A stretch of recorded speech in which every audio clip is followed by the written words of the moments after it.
All right, Councilmember, we are live on YouTube, and you may begin.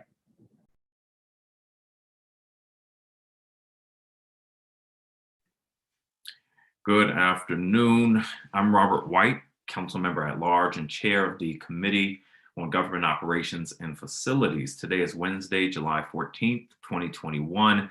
The time is now 3:02 p.m.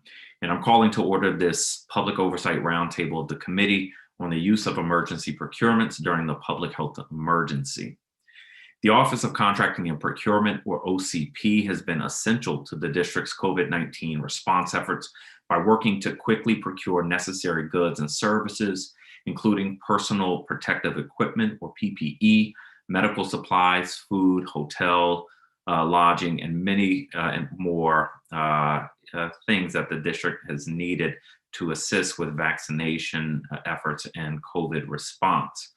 With a rapid increase in purchasing, the agency has expanded its focus to include bulk inventory procurement, stock level management, and disbursement to agencies.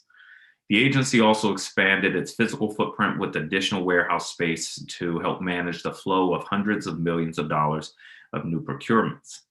As we move toward the recovery phase of the pandemic, we must look back to understand where we could have done better so we are better prepared for any future emergencies.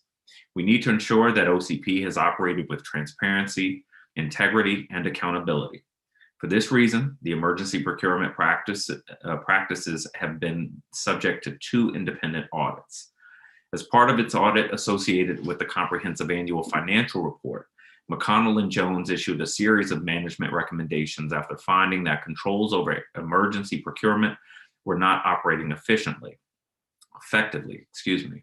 The report dated January 29th, 2021 found that there were missed definitized contracts for contracts in excess of $100,000 each, lack of documentation of receipt and acceptance of goods and services, lack of accurate and detailed receipts where they existed, and lack of notice to the council and missing voucher approvals releasing payments to vendors.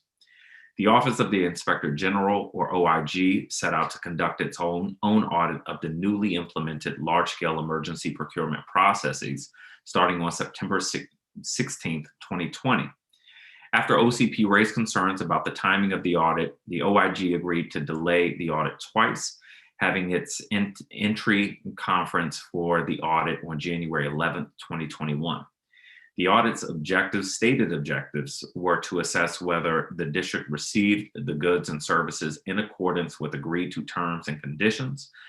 2, supplies and services were procured at fair market value, and 3, that procurements had proper approvals and were adequately managed.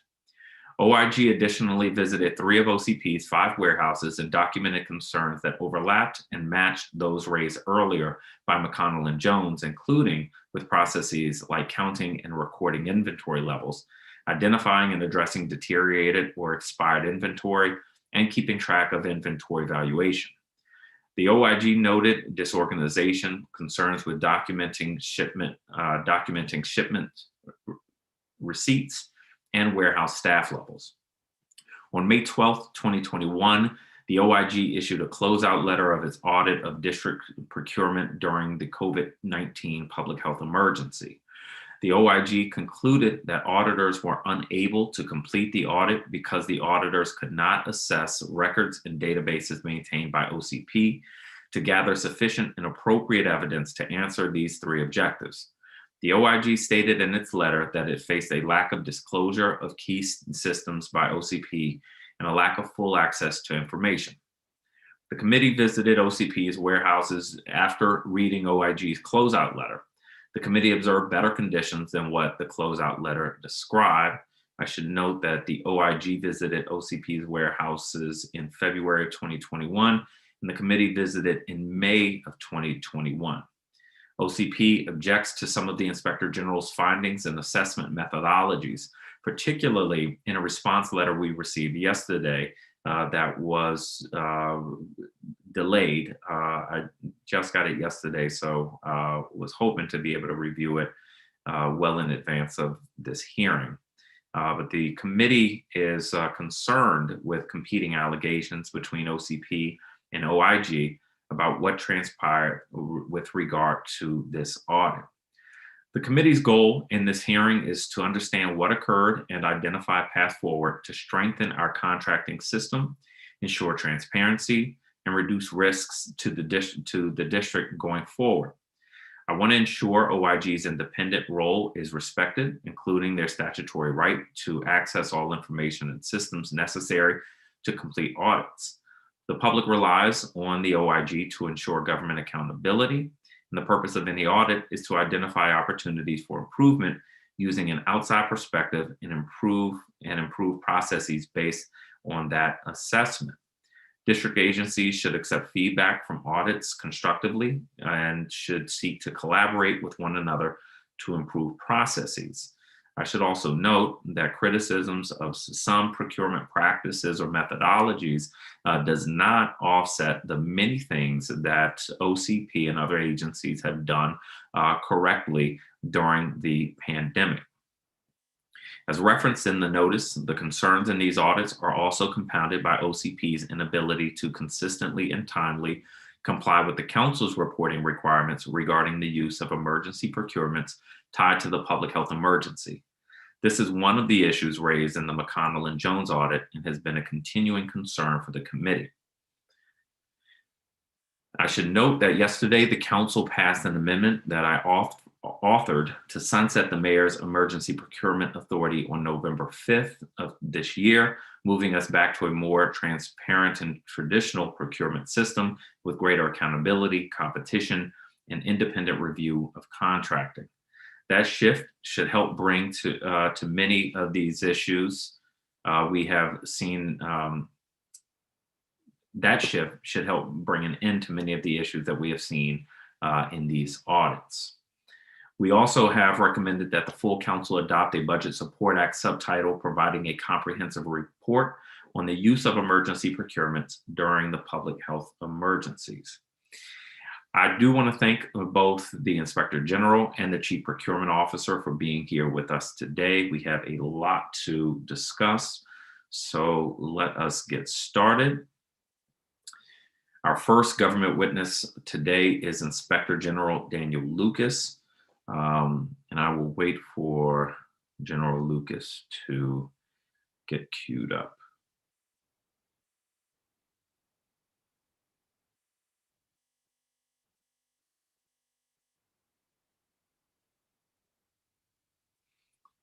General Lucas, thank you for being with us today. As you know, it is the practice of this committee to put our government witnesses under oath. Will anyone from your team be testifying in addition to you?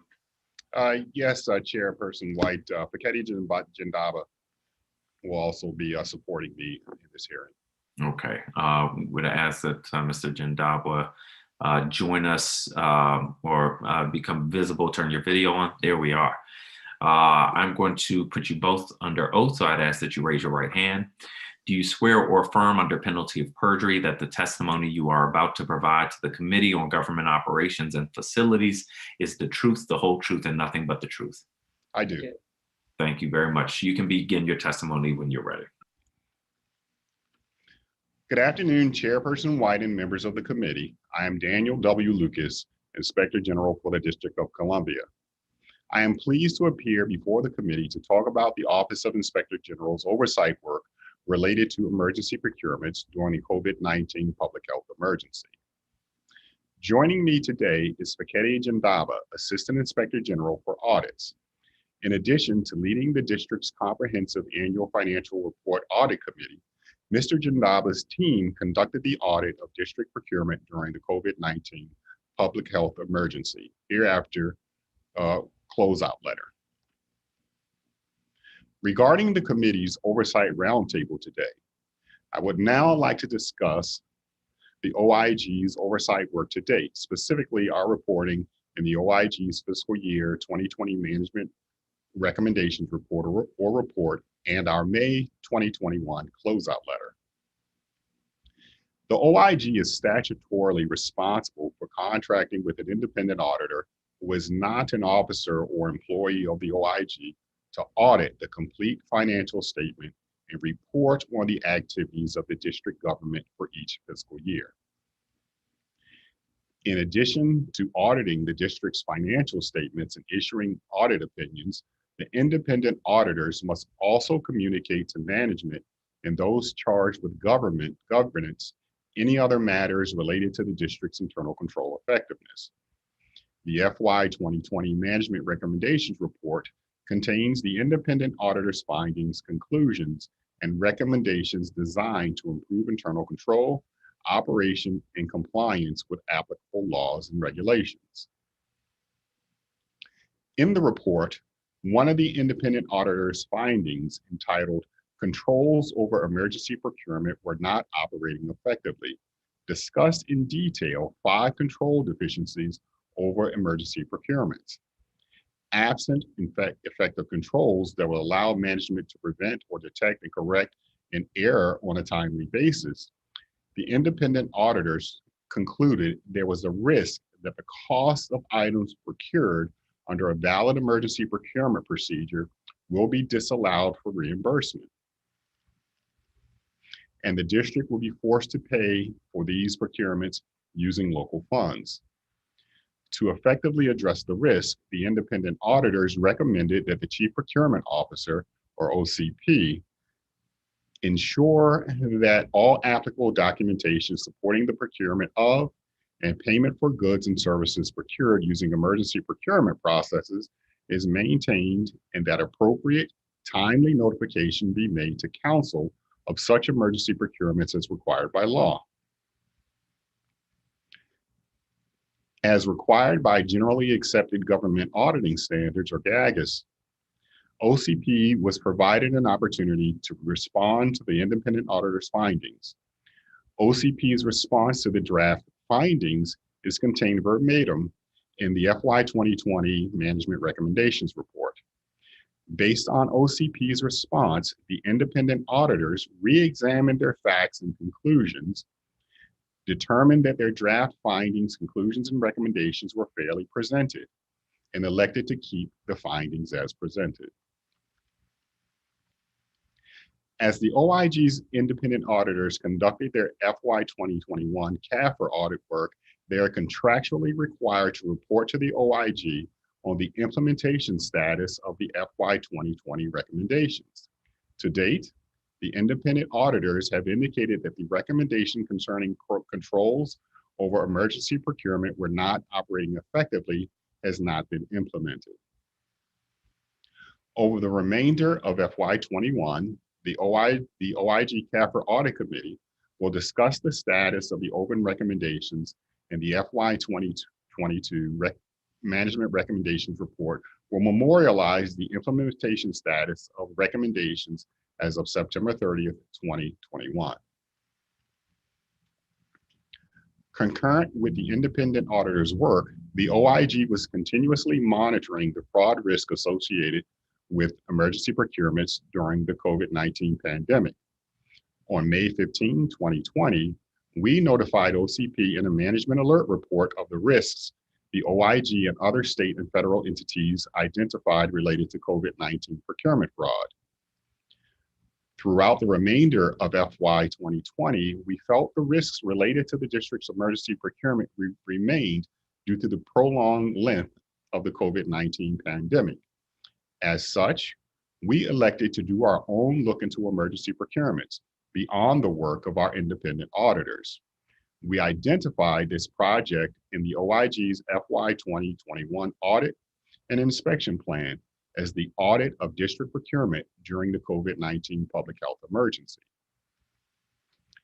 Following publication of our FY 2021 audit and inspection plan, the OIG notified OCP that we plan to start the audit on or about September 21, 2020.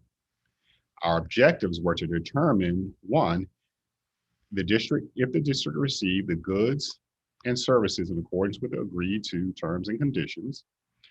2, supplies and services were procured at fair market value. And 3, procurements had proper approvals and were adequately managed. Following the OIG's announcement of this audit, OCP requested 2 postponements. OCP's initial request asked to delay the audit until the COVID-19 pandemic ends and district procurement activities return to steady state. The OIG elected to postpone the audit start until the end of October 2020. In its October 31, 2020 amended postponement request, OCP noted that its staff, which are needed to address this audit, including uploading the necessary documents to its information technology systems, are the same staff members who have been managing the district's emergency response since March and day-to-day procurements for district agencies, which currently include inauguration planning. The OIG ultimately postponed the audit entrance conference to January 11, 2021. After the entrance conference, OCP raised concerns over the OIG's access to systems and databases OCP used to manage activities such as receiving, storing, and issuing procured goods.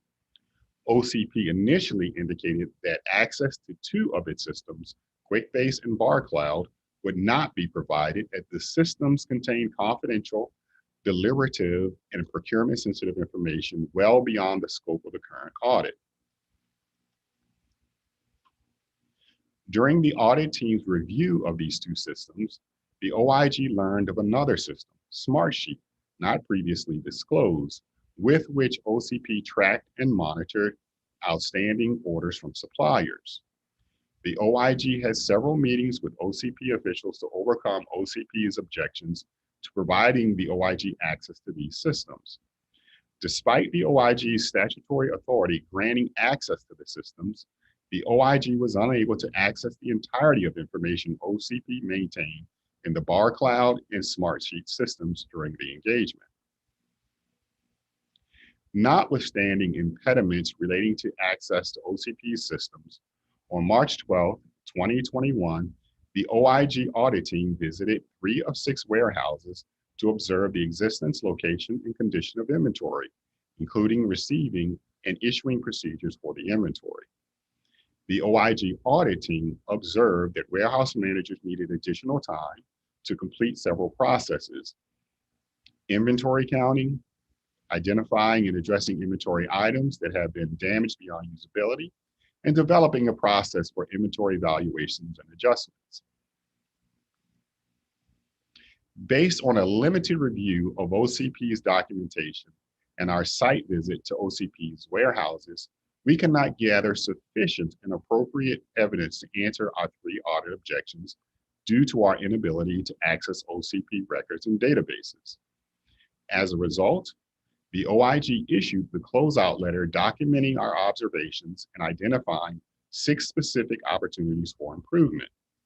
I have included those opportunities for improvement as an attachment to my written testimony. The OIG conducts its audits in accordance with generally accepted government auditing standards promulgated by the U.S. Government Accountability Office.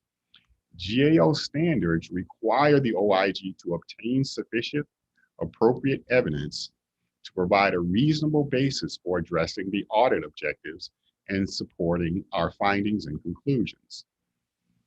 At the time of our field work, OCP was unable to provide the OIG with sufficient, appropriate documentation and information to allow the OIG to address the audit's objectives. Specifically, the OIG audit team was unable to establish OCP's universe of emergency procurements and unable to draw statistically valid sample items.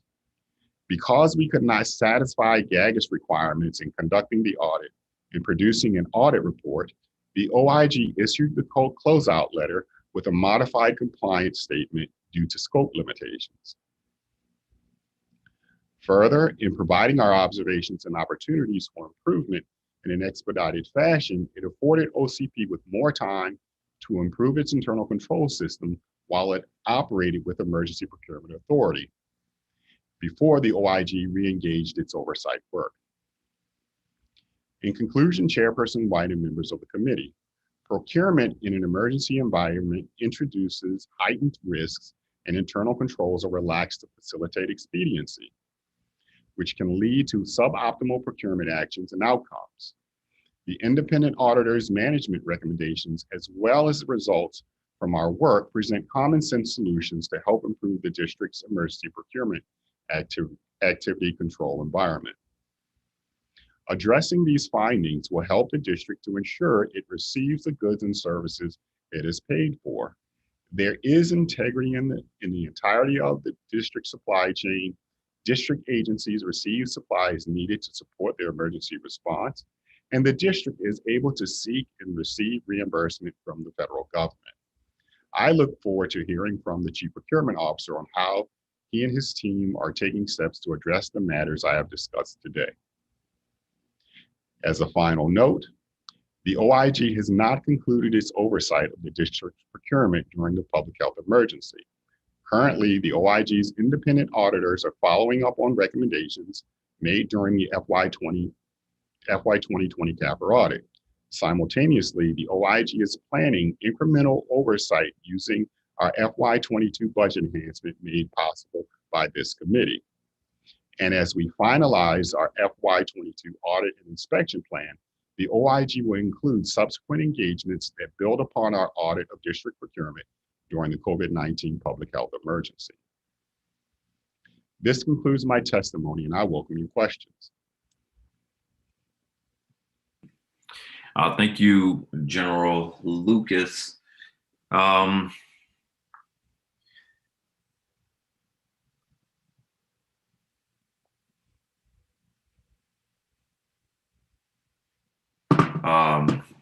So I want to try to clear things up. The sort of view I get of this from your letter and the view I get from the response letter that I got, and I know you got from OCP yesterday, is different. The kind of general sense I get from your letter is that OCP was not forthcoming and accommodating, and that there are some processes and procedures that needed to be in place that were not in place. OCP, as I interpret their response, their position is, look, we gave all reasonable access. The access that we provided wasn't really utilized, and that operations are sort of in line with the law and general practices. So let me try to unpack that a little bit. Why did you need, so OCP does note in their response letter that the agency initially refused OIG's request for unfettered access to OCP systems because of procurement sensitive information in those systems, and that they believe that that level of access wasn't necessary for OIG to perform your audit. So, if I recall correctly, OCP is saying, all right, we told them they can kind of see into these systems, but they can't have sort of user access that would allow OIG to, change things within the system. Is that accurate as to the level of access they offered, and why was that not sufficient? First, notwithstanding that when we do our work and we ask for access to something, there is a reason that we believe we need access to that information. Without knowing what's in the system and how we're going to use it to meet our audit objectives, it's highly unusual for the auditee to tell the auditor what they need and what they don't need. Because what you end up with is an auditee guiding a particular audit. And if the auditor cannot have access to the information they believe they need, obviously in a controlled fashion, we would not need access that would have allowed us to change anything. We did not ask for anything like that. We just asked for access for the information we believe we needed in order to do the audit. So the first response from the auditee, OCP, was, well, you can't have access. We don't think you need that information in that system. Now, just hypothetically, what gives OCP the authority to tell the auditor they don't need specific information? That raises red flags, for us. In a normal engagement with an auditor, there is a significant amount of collaboration. Now, we've done audits in OCP, since I've, been here, and in other agencies. And usually the routine is, hey, here's our audit, here's our objectives, this is how we're going to proceed. And when we believe we need a piece of information, the expectation is that we're provided that information and we make the determination if it is or is not in scope. I recall OCP mentioning, and I think I'm recalling correctly, examining your request to access information with their general counsel. Is there a legal argument why an agency would not allow access or could preclude access based on sensitive information? There are some limitations to our access, and generally they involve education records or records dealing with children. The information we were seeking from OCP, we did not see any thing that would have prohibited us from having that information. It's not like we're taking the information and doing something inappropriate with it. We need the information to pursue our audit objectives. Is anything that OIG does with respect to Medicaid fraud subject to HIPAA? So are you all subject to HIPAA, or can you see around those? There are very, very rare circumstances where we can see around HIPAA. And usually we work with the agency that we're doing the work on to get exactly what we need without piercing the veil of anything we should not have access to. Okay. All right. I'll come back to that in a couple minutes, the legal aspect there. What can you say about OCP's engagement with the auditors from McConnell and Jones? Because I didn't see these types of access concerns raised in the CAFR report, in this section of the CAFR report. Right. Normally, with the CAFR audits and the management letter, the level of detail provided to support the findings are not as robust as they are in our audits. Usually the CAFR audits are very, very succinct and specific with the supporting information for a particular finding, unless there is some absolutely egregious action by an auditee to the audit process. And so the relation between that audit and yours was that it informed your audit? Yes, you could say that. It was kind of a progressive process that we went through, and that is when we began to understand the ramifications of emergency procurement. Our first step was to alert certain agencies of particular red flags that they should be prepared for. When McConnell and Jones did their engagement, they similarly looked for issues that would implicate problems with the financial statements or internal controls, given the environment that we were in.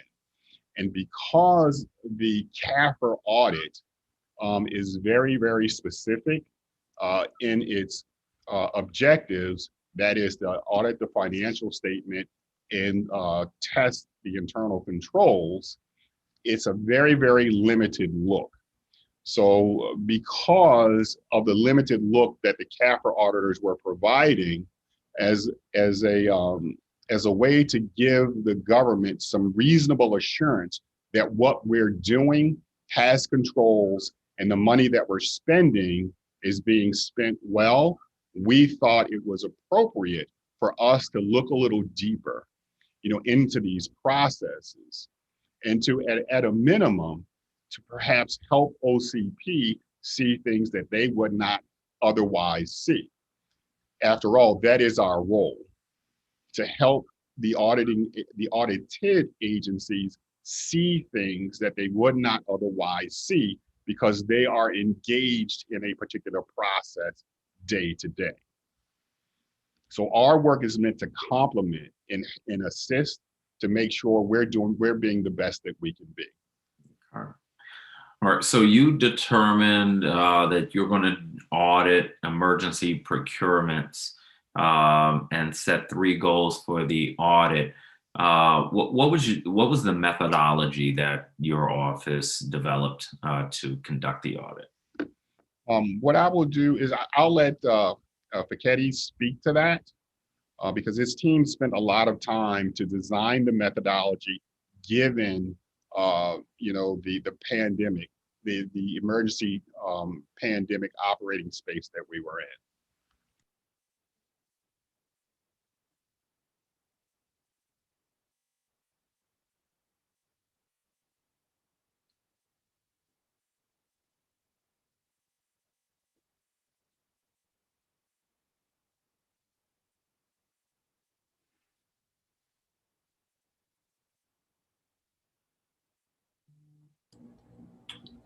Are you able to unmute? Can you hear me now? Yes. Good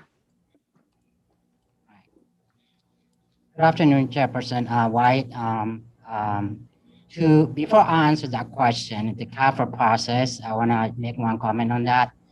Actually, the CAFR auditors experienced the same level of effort in order to get information from OCP during the engagement, and then they had to take a cutoff to report it out. We were almost close to the end date publishing the report. So that was a similar experience that they went through in getting the information that they wanted to do their audit. In terms of our planning, we have, statutorily the OIG is required to publish its annual inspection and audit plan by August 31st of the previous year for the upcoming year. So we had a robust risk and assessment process where the entire staff assess risk based on a predetermined risk factor. So the procurement risk, this engagement was identified through that process. So there is a risk assessment, independent risk assessment process that went through that, and then we published it in August of 2020.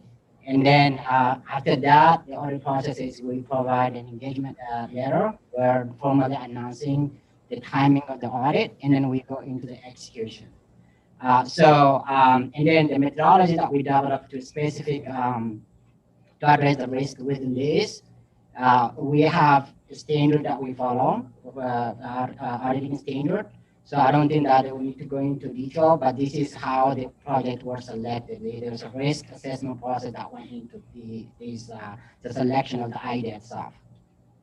But I guess what I'm asking is the methodology for this particular audit. How do you determine sort of what things you will need access to, how you will approach the audit, and kind of scoping out this specific audit? Yeah. So what we did was we have a survey phase. Once we conduct the interest conference, we have about 45 days to assess the audit environment. So basically what we learned for OCP is the traditional OCP role has been changed through the COVID because they have centralized role. So what we were doing is mapping out the entire universe of the actions from ordering, receiving, storing, and issuing. So that was the methodology that we went through in order to address the three objectives that we had. So through that process, traditionally these functions were handled differently in the past, but during the COVID, these processes were centralized. So the EOC, the web EOC was basically early on in the process. That's how they track the agency's need. And so that's how we came up, looking at the requests that the agencies are making. And then the OCP throughout the process, throughout the pandemic, then they came up with what we call receiving procedure, that is the bar cloud. And then we also have managing the distribution from the store, from the warehouses to the agencies through the cook base. So that naturally came, that's why back in the first conversation between January and then up to early March, that's what we were doing, surveying and understanding the complexity and then what the processes are there so that we can establish which universe or the universe we need to establish and then what sample we need to draw from each universe. Okay. So let me add to that, Chairperson White. So essentially, the methodology is designed after the process is mapped out, and you identify where information is and how it's used. Then you determine how to access that information to test it and to determine if it works well. So there's a process we go through to map out the system that Fed had described, and then we try and figure out where the evidence is to test different parts of that system. Okay. If I might interrupt you, sir, I just want to clarify something I said before related to HIPAA and the Mafuku. Mafuku has an exemption to HIPAA. They are able to access that information for their Medicaid oversight role. Okay. General auditing and other investigations, we do not have a similar exemption. I see. Okay. Thank you for that clarification. The engagement letter that OIG sent on this audit was sent to OCP and HSEMA, our Homeland Security Management Agency, but HSEMA wasn't mentioned in the closeout letter. What was their role in this audit?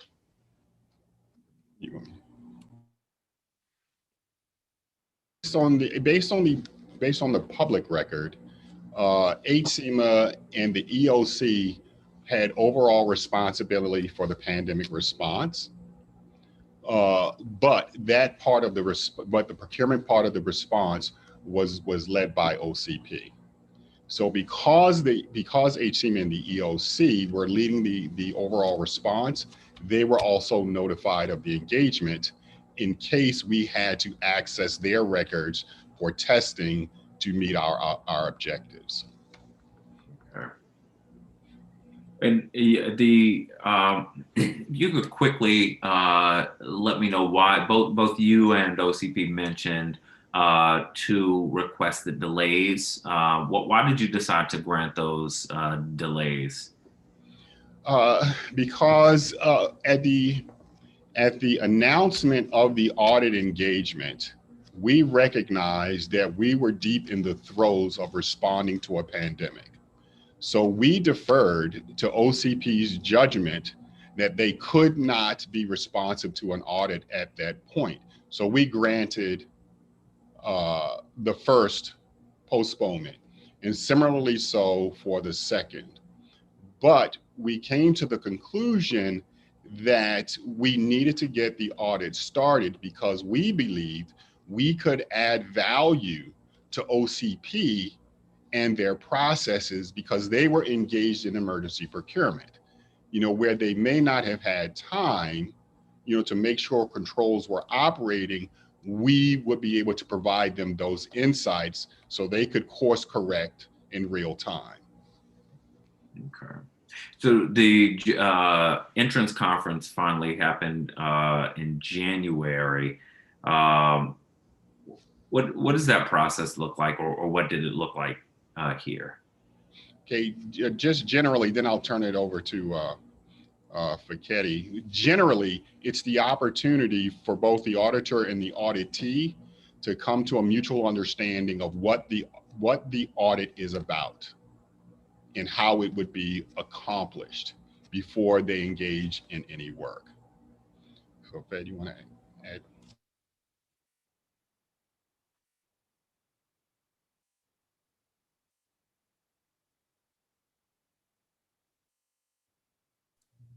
Can you hear me? Yes. Yeah, so that's a standard process that we use. Basically, as the Inspector General indicated, one, we go over the audit objective. Secondly, we talk the timeline of the audit. We introduce the audit team, and then we also make a specific request what access we would like to have, and then also some sort of establishing the point of contact, how the audit needs to be conducted. So the time, the nature, and the extent of the audit will be discussed.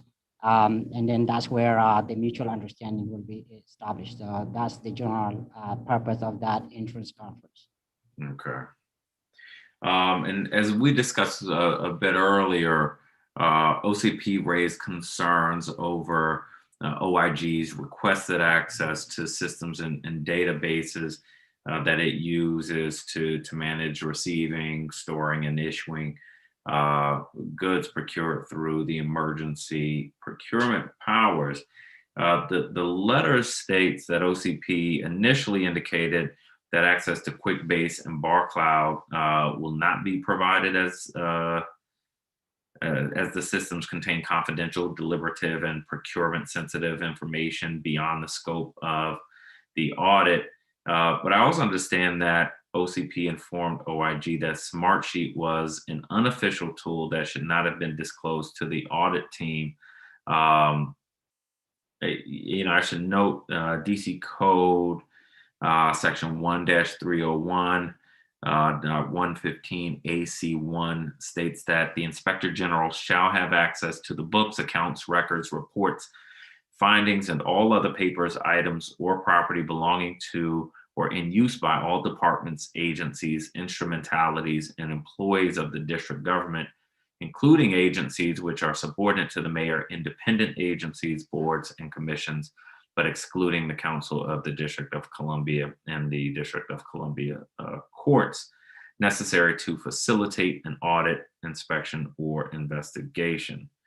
OCP says that it sought to withhold access to its systems and information because they felt it wasn't necessary for the audit. Who is responsible for making that determination as to what systems and records are necessary for an audit?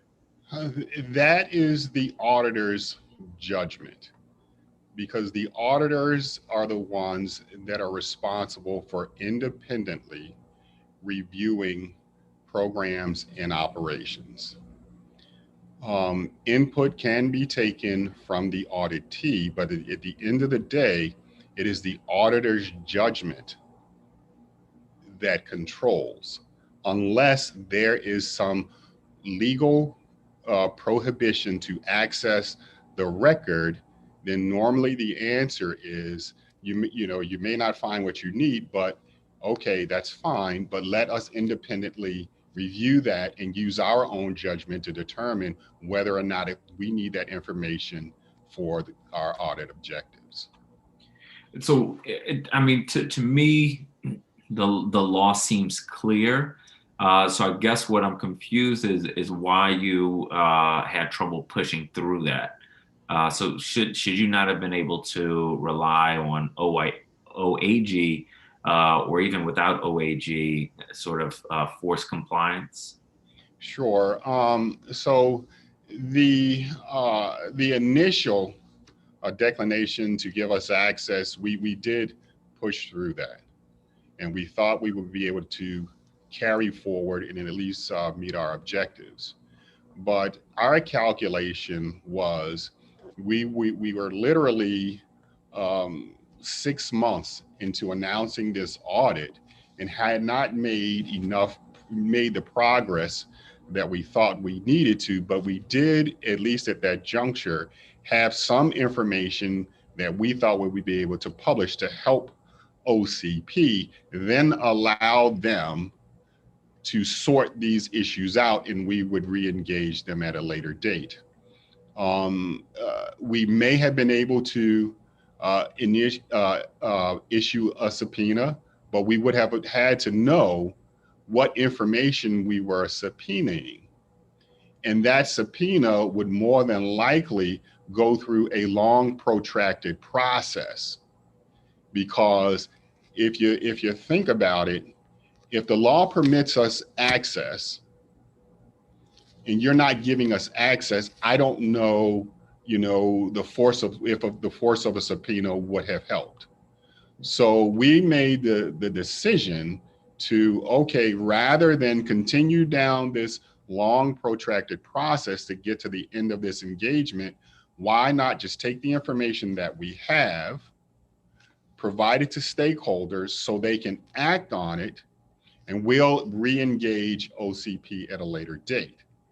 And as I said in my testimony, we have other engagements slated to continue to pursue the emergency procurement process, so we can make sure that there is reasonable assurance that what we are paying for, we are getting for the district. How frequently do agencies seek to preclude OIG from accessing files or records or databases? It's very, very rare.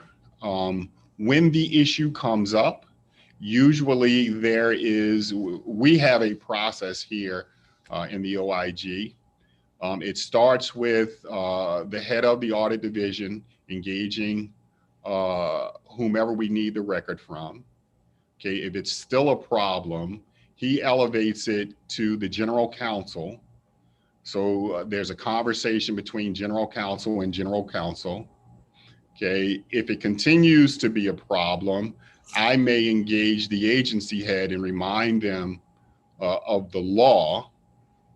But it's rare, that we are not able to get records that we need. Now, OCP indicated that they did eventually provide OIG with read access to their systems. Why did you need more than this level of access? It's not that we needed more than read access. My understanding is we needed access to the entirety of the system's processes. Fed, you want to?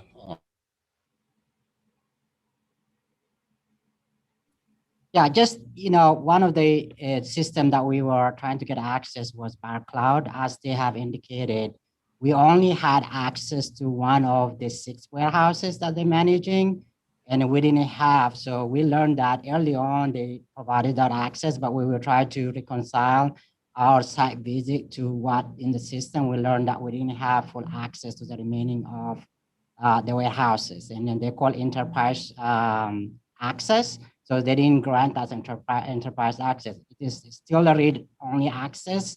So to make clear, in all audit that we do with the district, we make very clear that what we need is read-only access. We don't need user access, where we have the ability to go and change the data that they are entering. So our ability is just to look the data and review the data. So those are the access requests that we had. So in this instance, yes, was in the we had a full access to the Cook-based database, but Smartsheet and the Bar Cloud, we do not have full access. Okay, and I'm sorry I missed this. For Bar Cloud and Smartsheet, what was it that you could not access? Right. For example, in Bar Cloud, there are 6 warehouses that OCP identified for us. Mm-hmm. Only one warehouse access was granted only to one warehouse. So we didn't have to the remaining 5 warehouses. So for us to get that access, OCP explained to us we would need a access role called enterprise.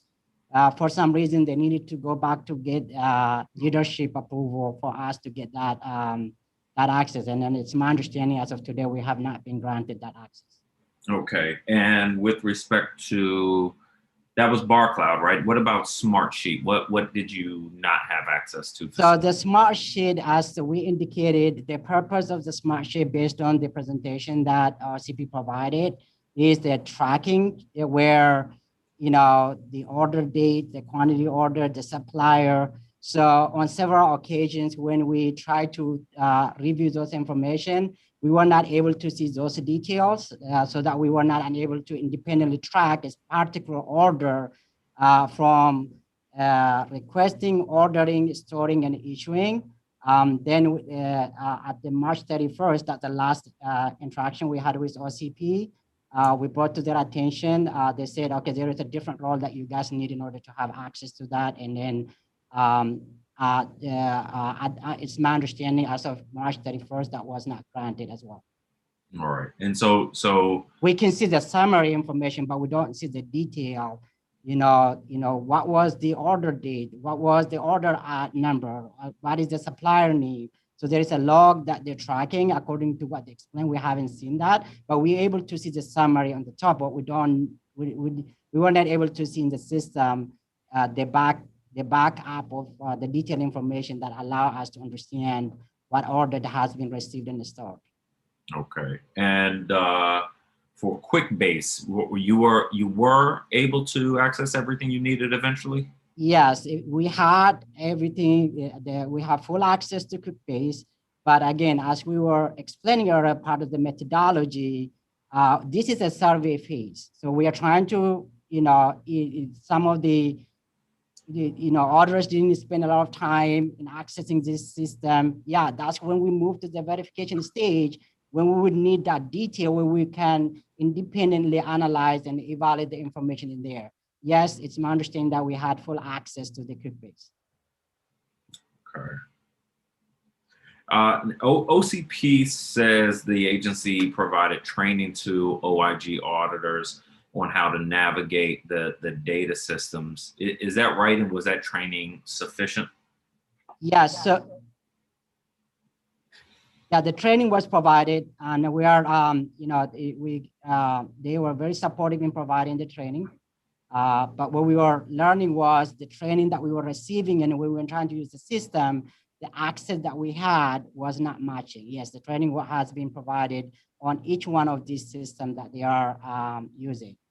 Okay. And that's a standard in every agency's system. We would require that again to make sure that we understand their system, so we don't blindly go into their system trying to look information here and there. So we just want to focus on our objective so that we go through that training. Did the auditors? Yes, just quickly, Chairperson, just to summarize, the training wasn't an issue. The issue was we were trained on elements of the system, and where we went to go and see those parts of the system, we didn't have access to it. That kind of, gave us that clue. Okay.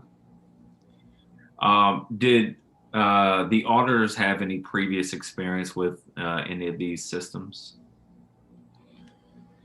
Have we?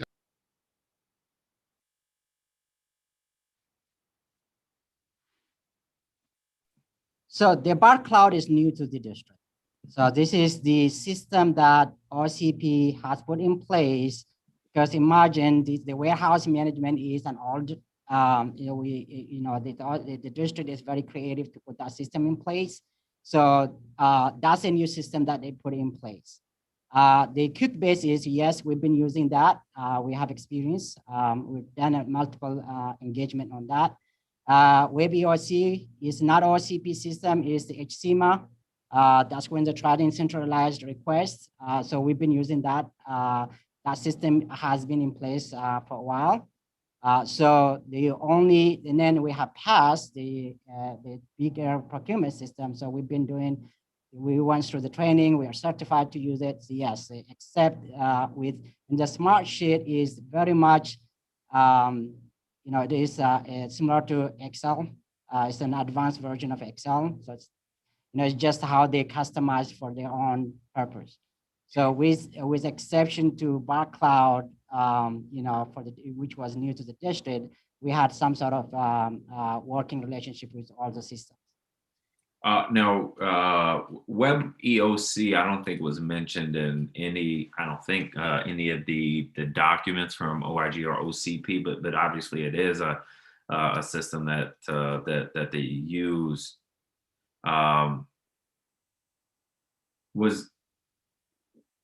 Did OIG access Web EOC? Yeah, Chairperson, there is brief mention of WebOC, I believe, in OCP's response, and the point that they were making is that WebOC was part of the system that it was one system they were using for emergency procurement, and we did not ask for access to that. Okay. There was no need to ask for access to that because we were already working on gaining access from Octo through the EOC. Okay. All right. Yeah, I had forgotten about that. I remember the argument they were making there, but I forgot that it had to do with Web EOC. Thank you for clarifying. One of the concerns OCP raised was that after reviewing audit trails of their system and after training OIG staff to access and navigate them, that not all of the auditors access the systems or only access them for short periods of time, that wouldn't be long enough to gather the necessary information. What are your thoughts on this? We were in the survey phase, so we would not have spent any extensive time in those systems. Okay, the survey phase, we evaluate the systems and determine what information exists that we would need to meet our audit objectives. And then in the fieldwork phases, when we do extensive testing, is where we would spend a lot of time in those systems.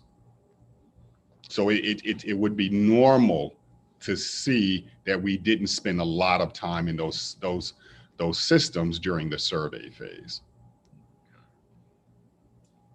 With respect to warehouse operations and management, OCP says that during the May 2021 warehouse physical inventory check, all but one stock card out of approximately almost 4,500 cards matched the BarCloud system, and that the warehouse manager flagged this for the data and consumer service team and indicated that they were in the process of updating the card. And I know that's one of the issues that OIG pinged OCP on.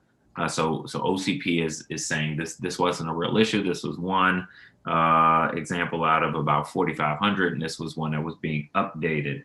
Was the issue that you saw more broad, or was there just one circumstance of a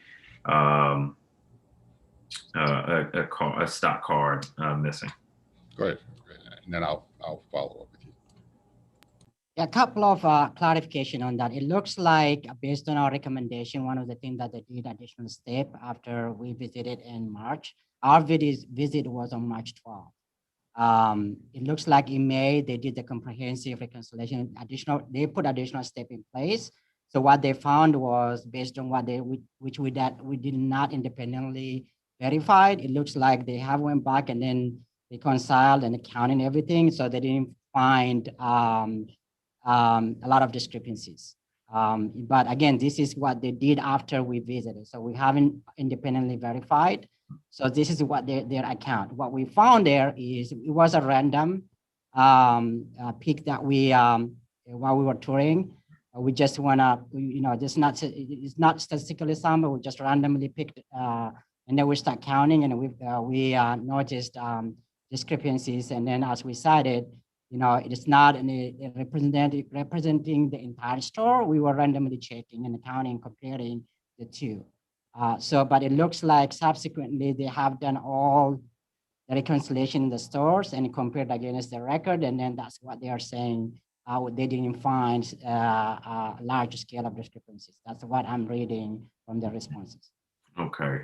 And Also, Chairperson White, what they're responding to are observations based on things that we observed during the survey phase that we thought would be helpful to bring to their attention. And that's exactly how we represented it. Okay, we did not say that that particular process was completely compromised. We simply conveyed to them that we did this and this is what we found. We thought you should have that information. okay.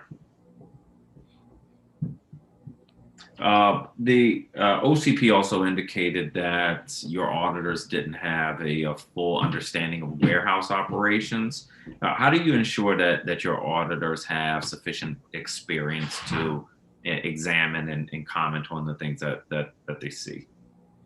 The first thing that we do is we review operating standards, and any comment we make is based on any delta between that standard and our observation. So it's not necessary for us to be an expert on particular things.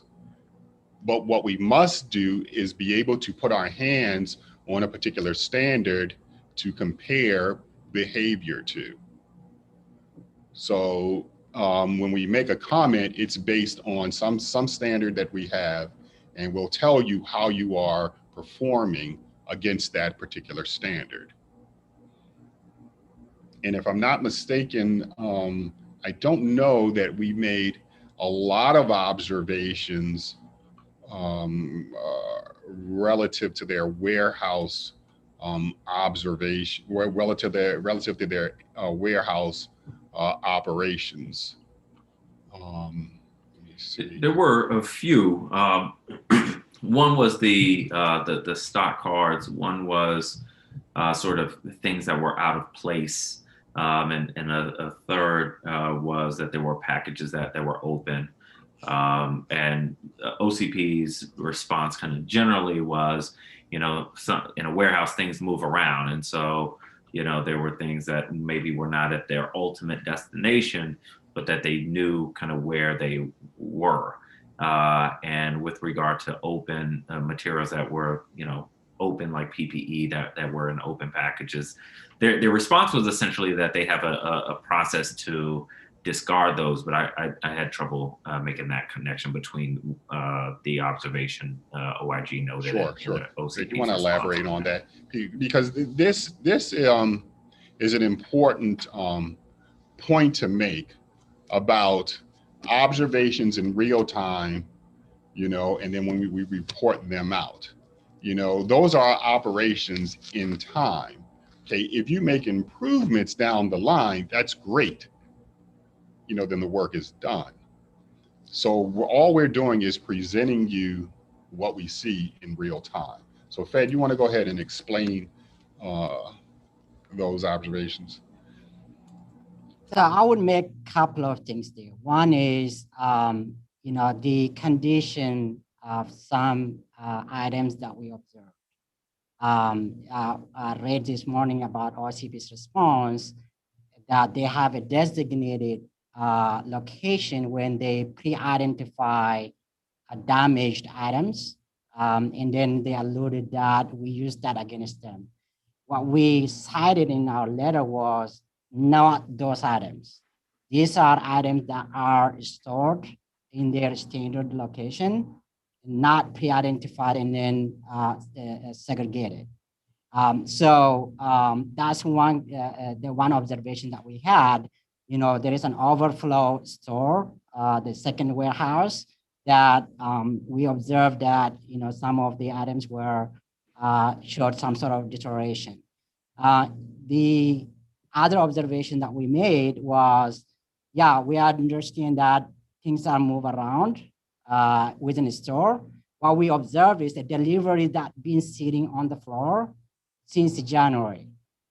Right? So again, this is our independent observation. This is our judgment. We thought this will help them, if there is any any challenge that they need to overcome to quickly move those and then put it in the record. Those are the kind of observations that we had. The items that were spoiled, the items are damaged. Yeah, they have a process where they are predetermined and identified and put them in separate locations. But our observations were not, what we cited in the letter is not those that they identified. Yeah, and, Okay. Chairperson White, really, to get to the crux, of your question, my auditors spend a lot of time trying to understand the processes, the laws, rules, and regulations that govern something. My team is not infallible. When we find observations, and we normally, talk those through with the auditee.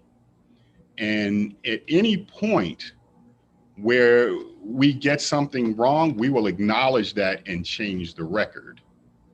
But we will stand on our observations that we make against the available standards. So we don't mind admitting if we're wrong, but we definitely make sure we get it right. I've noted this in my opening statement, and I'll say it again. I'm not an auditor, so I'm not in a position to conduct the type of evaluation that an OIG auditor would. I visited the warehouse in May with the benefit of your closeout letter. What I saw was very different, and so maybe that means that the audit, while incomplete, had the desired impact.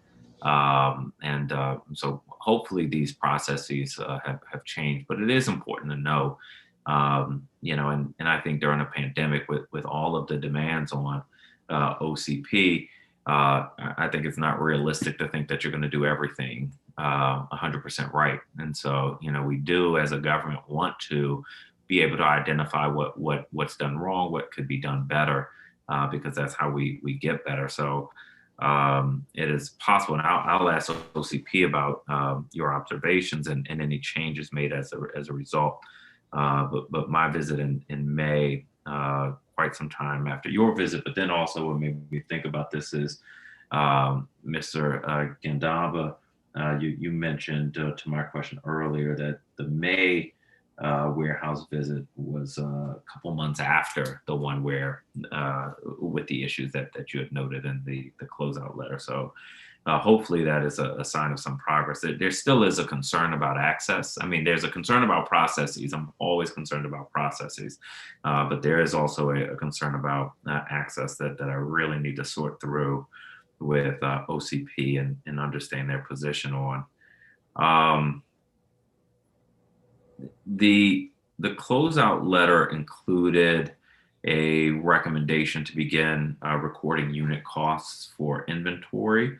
Are there any other data points that are not currently captured but should be based on your sort of initial observations?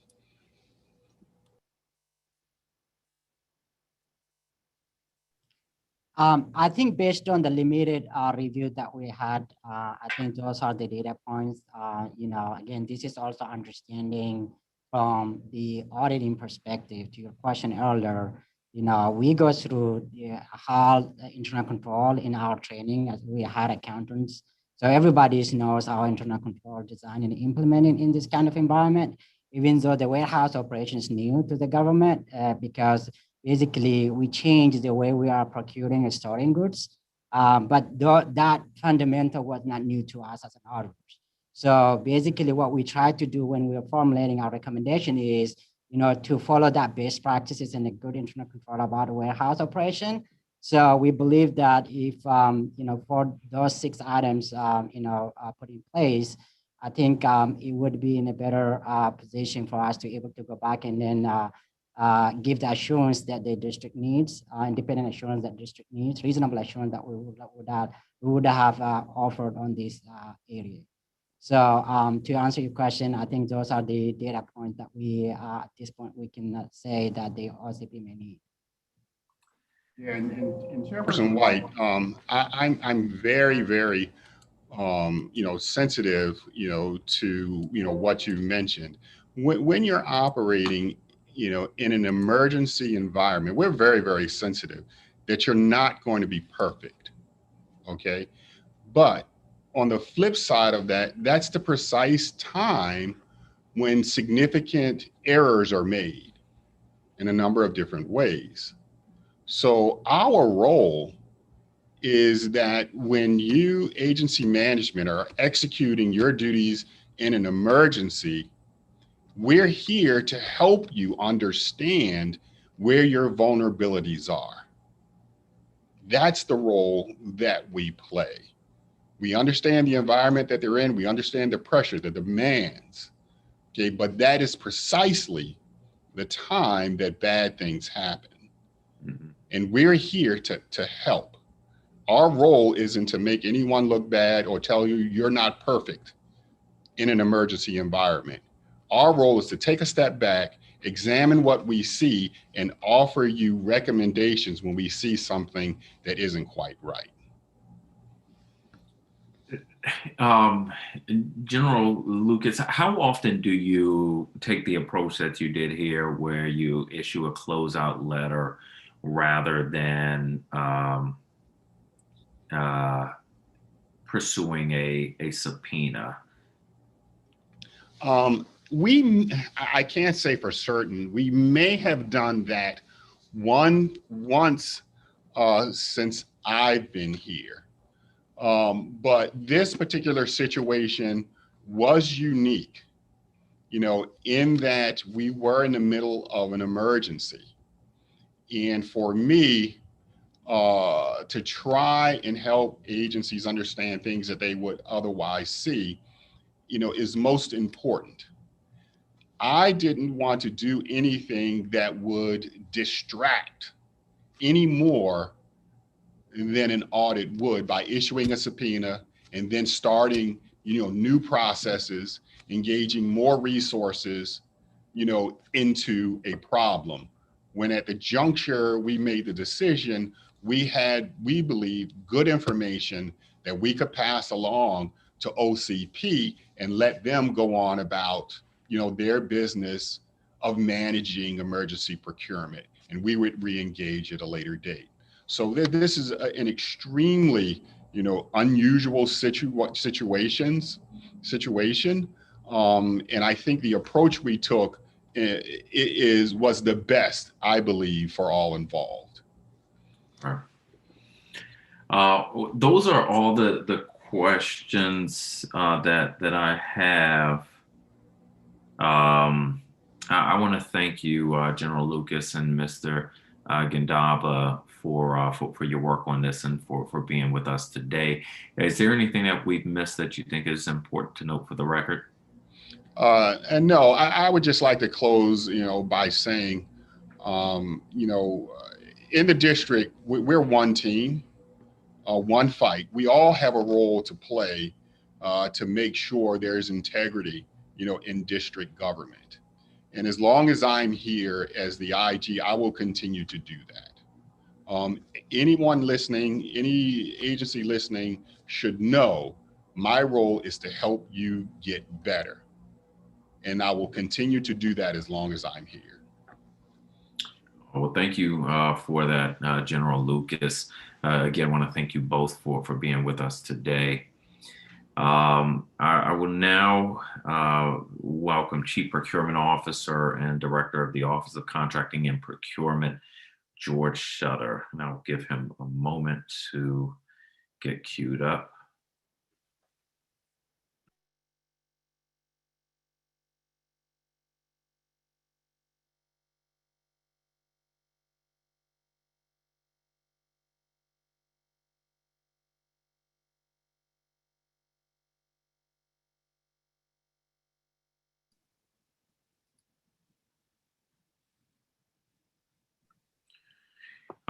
Chief Shutter, Thank you for being with us today. Will anyone else from the agency be testifying along with you? No, Chairman, just myself. Oh, wonderful. All right. Well, as you know, it is the practice of this committee to put our government witnesses under oath. Do you swear or affirm under penalty of perjury that the testimony you are about to provide to the Committee on Government Operations and Facilities is the truth, the whole truth, and nothing but the truth? I do. Thank you very much. And you can begin your testimony. Thank you, Chairman, very much. Good to be with you this afternoon. So good afternoon, Chairman White and members of the Committee on Government Operations and Facilities. I am George Shutter, the Chief Procurement Officer of the District of Columbia and the Director of the Office of Contracting and Procurement. First, I'd like to thank you for allowing me the opportunity to provide testimony on emergency procurements conducted during the COVID-19 public health emergency. Over the last 16 months, the Office of Contracting and Procurement, through the Mayor's declaration of the public health emergency, has served as the district's central contracting and procurement function in response to the COVID-19 pandemic. As I've stated before, my team at OCP and our client agencies overcame many challenges to provide the district with the goods and services vital to keeping our residents, first responders, and healthcare workers safe and healthy. OCP has procured $420 million of goods, services, and construction in support of the district's COVID-19 pandemic response efforts. That includes over 9 million masks, the contents of an entire emergency hospital at the alternate care facility, hundreds of supplemental call takers and nurses, as well as over 9 million boxes of gloves. These are just a few examples of the wide range of critical needs the agency procured with our clients. Despite the frenetic pace of procurements, OCP stayed true to its mission of purchasing quality goods and services fairly, impartially, and as transparently as possible in a timely manner and at a reasonable cost. During the pandemic, OCP and specifically our surplus property team worked with the Assistant City Administrator, the Department of Public Works, the Department of Homeland Security and Emergency Management, and DC Health to centralize the district's warehousing and distribution operations to form the Strategic Logistics Center. The establishment of the SLC resulted in the streamlining of warehouse operations and the ability to purchase and distribute goods at scale, providing both distribution speed and cost savings to the district. Additionally, centralizing both the contracting and logistics function has allowed the district to efficiently manage the district's commodities, equipment, storage, security, and distribution. The centralization of these functions has also enabled OCP to track the usage of goods for more precise budgeting and management of the spoilage, disposal, reuse, and end-of-use sale. OCP's role in strategic planning during the pandemic response facilitated the purchase of a wide range of goods, services, and construction for the district, despite extreme competition in the marketplace and significant supply chain disruptions. Before the public emergency had been declared, OCP began coordinating with DC Health and the Department of Human Services to purchase quarantine hoteling sites. As the impacts of COVID-19 virus became known, OCP began procuring essential PPE and medical supplies. As the Food and Drug Administration started approving immunizations for the virus in late 2020, OCP began procuring goods and services to support the district's mass vaccination effort as well. As reported during our performance oversight hearing earlier this year, our team has maintained a commitment to our small and local business community. Throughout the pandemic, OCP spent $164 million with certified business enterprises. And in addition, $63.5 million of procurements were acquired through businesses who are not CBEs, but are district-based businesses, such as hotels. I view the spend for critical pandemic needs with our district businesses as a significant investment in our local community. I'm proud of the work my team accomplished during these unprecedented times. Today, I will address your concerns as outlined in the hearing notice. DC Official Code 7-2304B2, as enacted by the COVID-19 Response Emergency Act of 2020, requires OCP to provide a summary of each emergency procurement entered into during a period for which a public health emergency is declared, shall be provided to the council no later than 7 days after the contract is awarded. OCP has maintained and continues to maintain records of all emergency procurements. The records meet the requirements FEMA has outlined for state and local governments to claim reimbursement of emergency expenses. The agency has made every effort to comply with the reporting requirements in the DC Code and will continue to. Comprehensive annual financial report management recommendations for the fiscal year that ended 30 September 2020. In the government of the District of Columbia, CAFR, there were findings I would like to address, the following observations from the audit. For 2 samples, the auditor did not receive definitized contracts. These 2 samples were, and these were out of hundreds, these 2 samples were regular procurement transactions in excess of $100,000. OCP confirmed that these procurements should have contracts issued. That was the condition. OCP clarified the letter contract terms to the CAFR audit team. Still, the audit team erroneously concluded that the requirement to definitize a contract is based solely on contract value. OCP did not confirm that procurement should have contracts issued. OCP stated that in instances where the contractual supplies and services were received by the district within the letter contract period, the letter contract may have been allowed to expire without definitizing the contracts. Therefore, it is the completion of the contract terms within the letter contract period that determines the requirement for a definitized contract, not the contract value. OCP confirmed that the definitization of the emergency contracts was not required either statutorily or regulatorily. Another effect was the failure to maintain appropriate supporting documentation for the transactions procured using approved emergency procurement methods increases the risk that the cost of items procured under an emergency will be disallowed for reimbursement. With the understanding that past federal reimbursement performance is not an indication or guide for current or future federal reimbursement performance, we note that there has been no instance in at least the preceding 5 years where costs incurred by OCP under a declared emergency have been disallowed for federal reimbursement for any reason, including lack of adequate supporting documentation. OCP maintains a robust framework for documenting and reporting emergency procurements. As noted in the notice of findings and recommendations, albeit without context, is that to date, the district has incurred in excess of $195 million of expenditures while managing its response to the COVID-19 pandemic.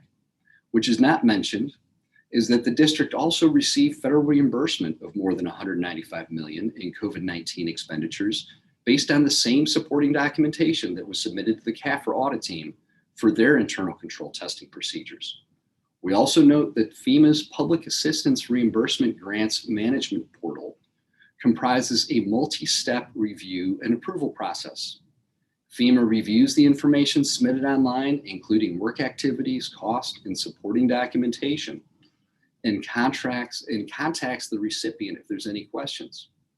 While we acknowledge cost disallowance is a valid risk overall, and also it is inherent to emergency contracting, we note that the district and OCP in particular has demonstrated compliance with FEMA policy and its own emergency procurement documentation, policies, and procedures. To date, the district has received reimbursement for every allowable expense submitted to FEMA under the COVID-19 emergency, as evidenced by FEMA's acceptance and reimbursement of more than $195 million in allowable COVID-19 expenditures. The law governing emergency procurements allow the Chief Procurement Officer flexibility to nimbly and efficiently procure critical needed goods and services in support of the district's pandemic response. All procurements needed to support our residents through the pandemic were acquired, even with the significant lack of supplies to meet the market demand and the global supply chain constraints we were working under. Regarding the OIG audit closeout letter, The Office of the Inspector General sent the audit closeout letter on May 12, 2021. In the letter, the OIG makes several assertions about OCP actions, operations, and procedures that are inaccurate. Since the audit was announced on September 16th of 2020, OCP has prioritized compliance with the audit process. As I indicated in my response letter to the OIG, I'm very troubled by the inaccurate assertions made in the letter and their potential impact on the public's trust in OCP and the district. Today, I would like to address the primary observations as noted in the closeout letter. During the audit entrance conference, OCP worked with the OIG to identify the systems and data the auditors felt necessary to successfully complete the audit. The systems identified were the BarCloud Inventory Management System and QuickBase, which is used for agency supply requests. OIG requested unfettered access to these systems. Because the systems contain confidential, deliberative, and procurement-sensitive information, OCP declined to provide the unfettered access to the audit team. In addition, given the scope of the audit discussed at the entrance conference, OCP believed that the access requested by the OIG fell outside of the scope of the audit and was not necessary for the auditors to complete their evaluation. The OIG requested a list of COVID-19 emergency procurements, which OCP provided on January 28th, 2021. From the start of the audit, I have maintained my offer to provide access to the emergency contract files. In a meeting on unrelated matters with the Assistant Inspector General in February of 2021, I reiterated my offer to provide reasonable access to the emergency contract files. The OIG team later indicated that they would like access to the emergency contract storage database, Smartsheets, after seeing it during a demonstration that OCP provided. OCP granted OIG access to BarCloud, QuickBase, and Smartsheets where the emergency contracts files were stored. Due to the complex nature of these systems, OCP offered and conducted training on each system for the OIG staff. The trainings occurred on multiple occasions. However, the auditors seemed intent on navigating the systems and the data themselves. Nevertheless, the OCP team remained available to answer any questions posed by the audit team. In my response to the audit closeout letter, I included the tables to show the access granted to each of the audit users and training opportunities provided to the auditors. After receiving the closeout letter, OCP reviewed the audit trail of its systems to find that several of the auditors did not access the system or access the system for only short periods of time. The finding is troubling because I believe the auditors would not have had the ability to adequately obtain the information required to comprehensively conduct the audit based on the audit team's system access history. This is despite the many times OCP provided systems training and offered system support. Yet the OIG closeout letter alleges that OCP denied the OIG audit team access to these resources, preventing them from completing the audit, which is false.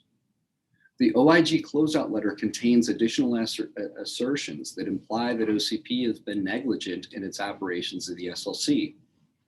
Since establishment of the SLC, our performance warehousing, distribution, and utilizing vital goods for the district COVID-19 pandemic response is a testament to OCP's operational capabilities.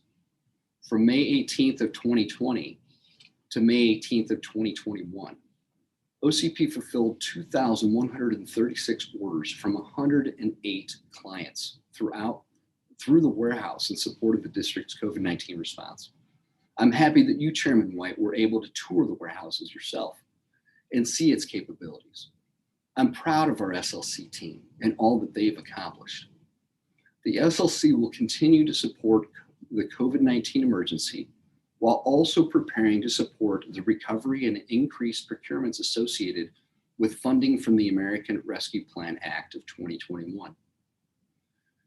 In closing, I continue to be proud of OCP's role supporting the district's response to the COVID-19 pandemic. OCP remains committed to a transparent process that upholds the public's trust by continuing to operate under our current processes authorized under the law, both emergency and otherwise. The success of our operations is evident through the number of critical goods and services that OCP provided to the district throughout the pandemic. Like the support provided to our residents, first responders, and healthcare workers, OCP also distributed critical needs to our business improvement districts, such as over 2 million ounces of hand sanitizer, over 4 million masks, and over 1.7 million ounces of disinfectant. These critical resources enabled businesses to stay open and provide a safe experience for their clientele and workers.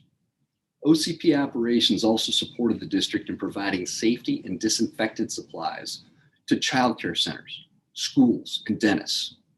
OCP's central contracting and logistics support model has impacted nearly all aspects of the district COVID-19 response and recovery efforts and has been highlighted nationally.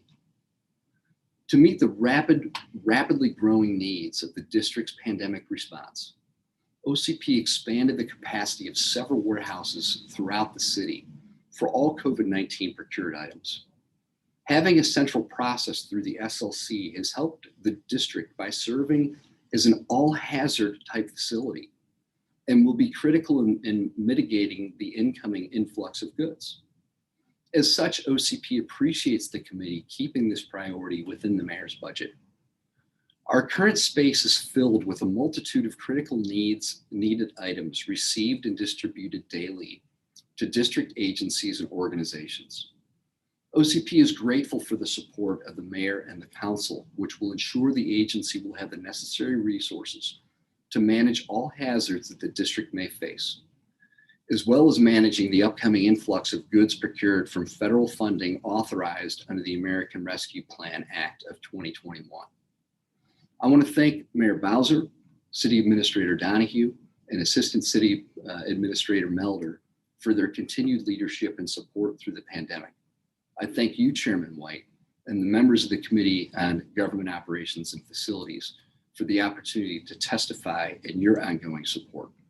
This concludes my prepared testimony, and I'm happy to answer, Chairman, any questions that you might have. Thank you, Chief Shutter. And let me say at the outset, because the hearing is not focused on the many things OCP did right, I do want to acknowledge how much work the OCP team has done during the pandemic, and really has worked tirelessly for almost a year and a half to make sure that the city was procuring all the things that we needed at each stage of the pandemic. And I do want to acknowledge that in a very sincere way. I really appreciate that, Chairman. I've got a really dedicated team of professionals that have been in the COVID fight and have saved lives over these last 18 months. And I appreciate that, sir.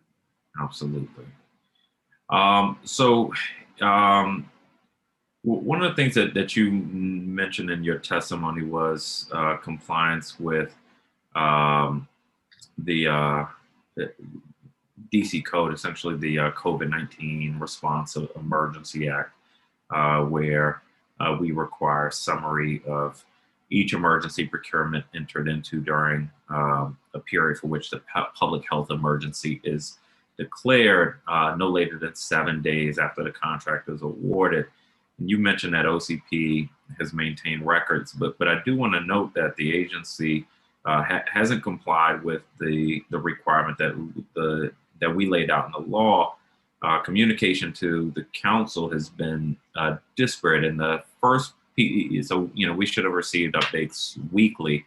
The first kind of half of the pandemic or so, we maybe received those monthly, and this year that has tapered off even more. So we have, from the council perspective, have had some difficulty getting the updates that statutorily should have been provided. And I do recognize the agency is busy at all times, but I did want to note that for the record, since it came up in your testimony.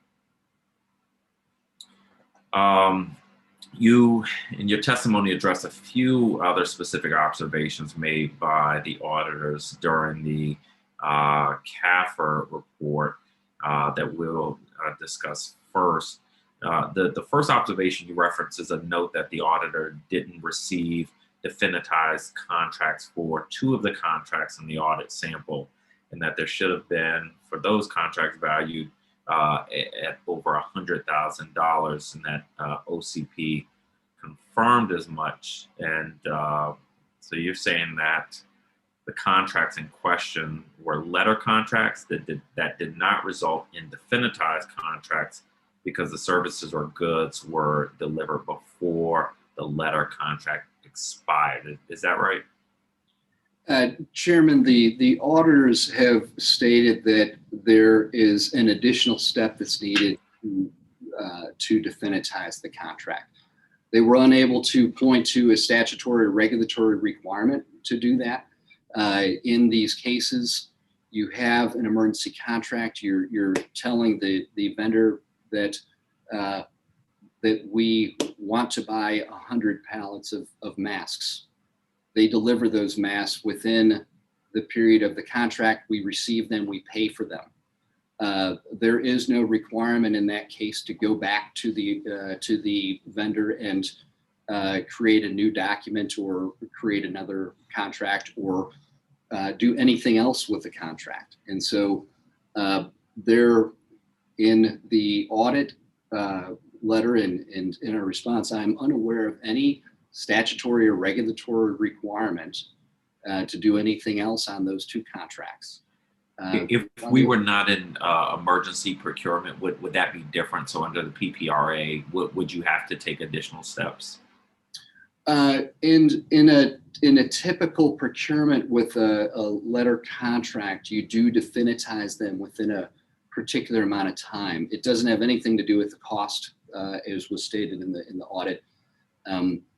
But certainly under a pandemic emergency awarded contract, there is no requirement, and the auditors have still not stated, have pointed to any statute or regulation that would require us to do anything else. There's no question in those 2 contracts what the district asked for, what we received, and what we paid for.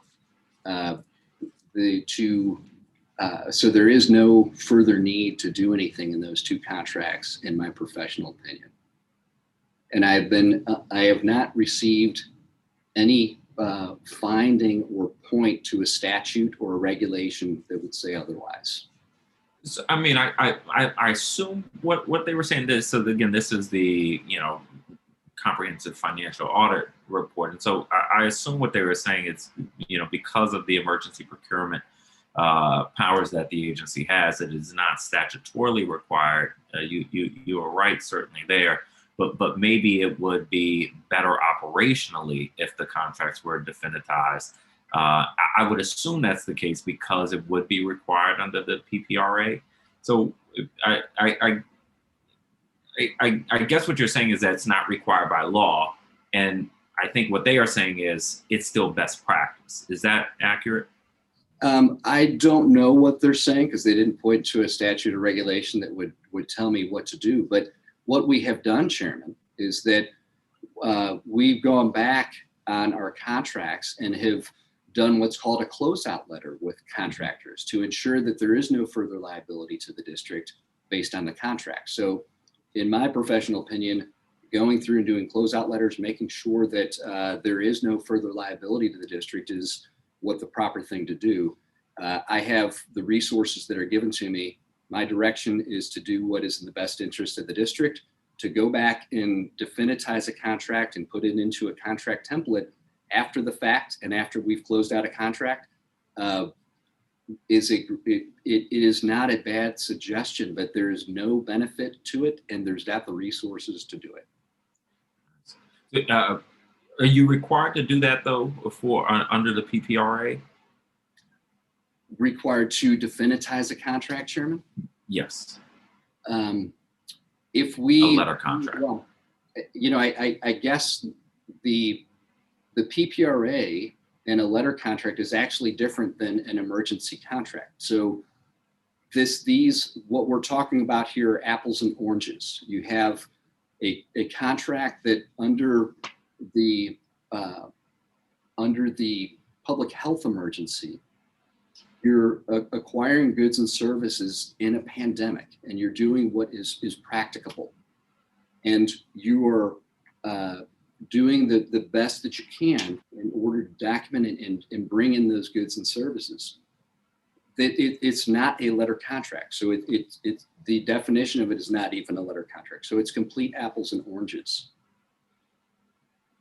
Okay. I mean, apples and oranges to me indicates different things. And Yes. what I hear from your explanation is that these are not different things, but just different circumstances. Is that right? I just want to make sure I am understanding.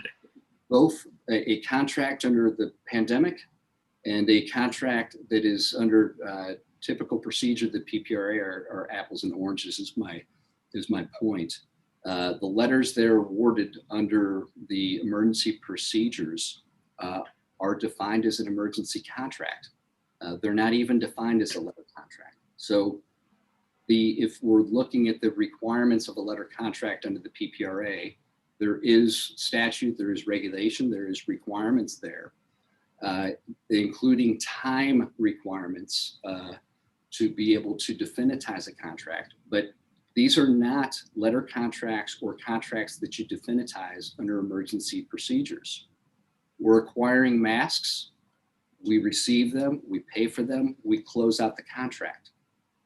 It's not a letter contract, and there is no definitization of them. So how do we, and I think you mentioned this a couple minutes ago, but I want to make sure I understand. So if there is no definitization, how do we reconcile the books on this? It's basic contract law, Chairman. We asked for masks, they delivered the masks, we paid for the masks. So the execution of the contract itself is the definitization or the acceptance of the offer, acceptance. It shows manifestation of mutual assent, and you've got compensation. So that meets the terms of the contract. There's nothing further to do there. Okay. And I don't want to spend a lot more time on this, but if we were not in a public health emergency, that wouldn't be the process. So it seems like something that we would only do when necessary, not that is best practice. That's right. And if we were not in a public health emergency and we were buying masks, then we would post them. We would, give a time period for people to submit their bids or proposals. We'd evaluate them, and then we would buy them. And that is very different than working under the constraints of a global supply chain challenge, where we need items to keep people alive here in the district. The next CAFR observation you addressed in your testimony was the finding that OCP's failure to maintain appropriate supporting documentation for transactions procured using approved emergency procurement methods increased the risk that cost of items procured will be disallowed for reimbursement. Your response to this was that we got reimbursed for everything. Well, what I'm not clear on is that does the fact that like failure to maintain the appropriate records, saying we got reimbursed is not necessarily saying that we did maintain all appropriate records. So are you saying that we did maintain all appropriate records, or are you saying that, well, maybe we didn't, but we still had enough records to get reimbursed? The latter, Chairman. I'm saying that we have maintained the proper records, and I don't disagree with the premise of what the auditors are saying. It's an obvious statement that in an emergency contract and emergency procedures, you have inherently more risk of paying more, and that's right. When you have supply and demand challenges, you have an inherent risk of paying more. Now, the documentation that OCP has maintained, and I give credit to the Inspector General, and I have a huge respect for the Inspector General, both personally and professionally. And if I look back at the audits of Storm Jonas back in 2016, one of the things that we learned out of there was that we got to make sure that in an emergency that we've got a place that we're retaining our contract documents. documents, and especially making sure that we retain them and keep them in a central place so that when we're going to FEMA and get reimbursement, that we're not trying to go back and get those. And I do appreciate the IG for past audits that we've done and that reflection and learning from that. We did create a system from before COVID began to retain our contracting documents, and in such a way that as we have, which is different than in the past, where you close out the emergency and then you go back to FEMA and you start to reimburse. We're doing reimbursement as we've moved along, and we've retained our documents from the very beginning of COVID, and we have provided those documents to FEMA. We have had 0 cases where FEMA has said, your practice didn't work and you paid too much. So I concur with the auditors that it is inherent to emergency contracting procedures, and certainly inherent to a pandemic, that you're at risk for paying higher costs. But I would also say that our procedures and the retention of our documents were done in such a way that we have been reimbursed, and that we did learn and have our documents in a place that all of them have been reimbursed. What were the auditors, what's the difference between the supporting documentation OCP maintained and the supporting documentation the auditors, I guess, expected? So, you know, Chairman, I ended up having a discussion with the senior audit partner from the external audit firm on what the concern was. And the concern, as I understood it, was that there should be a determinations and findings that is written and signed off by the chief procurement officer before we buy, before we enter into an emergency contract. There is, and after discussions with that senior audit partner, he did concur that there was no statutory or regulatory reason to do determinations and findings. And I would submit to you, Chairman, if it is a resident or a family member of your family, the thought of doing a determinations and findings, if we have to buy ventilators, that's not required by the statute. It's not required by the regulations. The senior audit partner concurred with me that there was not a statutory regulatory requirement there on the determinations and findings. And I would submit that in practice, we also have not had a problem either through this pandemic or in the last 5 years of the documents that OCP has maintained to receive reimbursement. So I take everything that you're saying, but I guess the distinction is what they are recommending or maybe, you know, criticizing is, are they recommending something that is best practice? Are you saying that OCP's procurements with respect to this specific audit recommendation, what OCP did is best practice here? Yes, what OCP did is best practice, and it's been emulated in other jurisdictions and nationally recognized. I'd say further that you need emergency procurement authorities to manage through an emergency. And the public health emergency procurement regulation has given the executive the ability to acquire all of the requirements that the district needed.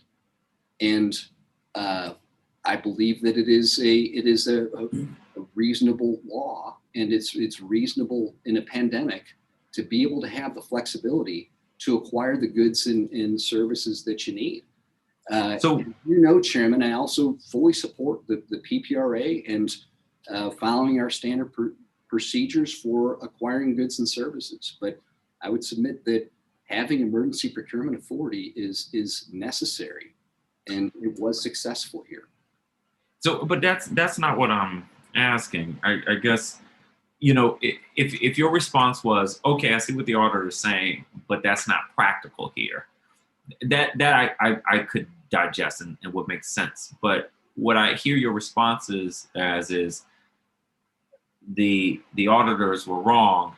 These things aren't necessary. And am I interpreting you correctly?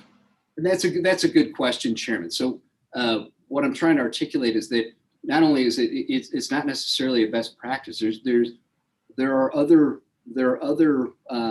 controls that we have in the process that doing a determinations and findings signed off by the CPO to buy masks under an emergency would not be practical, nor would be beneficial to the public. And that includes WebEOC. You know, when any agency has a request for a need for the pandemic, that gets entered into the WebEOC. That's approved by HCMA as a requirement before we acquire it. So there is a vetting already that takes place of the requirement if it is truly a pandemic need. There's a secondary review that takes place of, do we have these items within the current inventory of the district already? Is there an agency that already has these items? And so we would go in and use the items on hand. Only then are you going and acquiring on the open market. So the idea of doing a determinations and findings for emergency procurements, as I look back over the last 6 years of emergency procurements that we've done, I don't believe, and I believe the senior auditor, when we finished, concurred with me that there is not a statutory regulatory requirement. And I don't believe that there is a benefit to the process, or I would concur with you. You know, that yes, if it's an improvement to the process, that we should do it. Under our controls, under the way the district manages emergency requirements, I don't see a benefit of the CPO signing off on a emergency procurement transactionally if that's been vetted by the district emergency management team and has been vetted by a contracting officer. That's what they get paid to do. All right.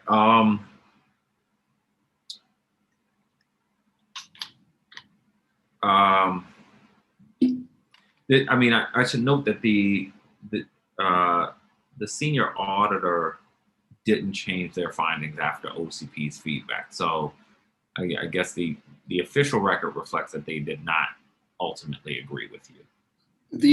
I'm referring to the discussion that I had with the senior partner of the audit firm and our verbal discussion.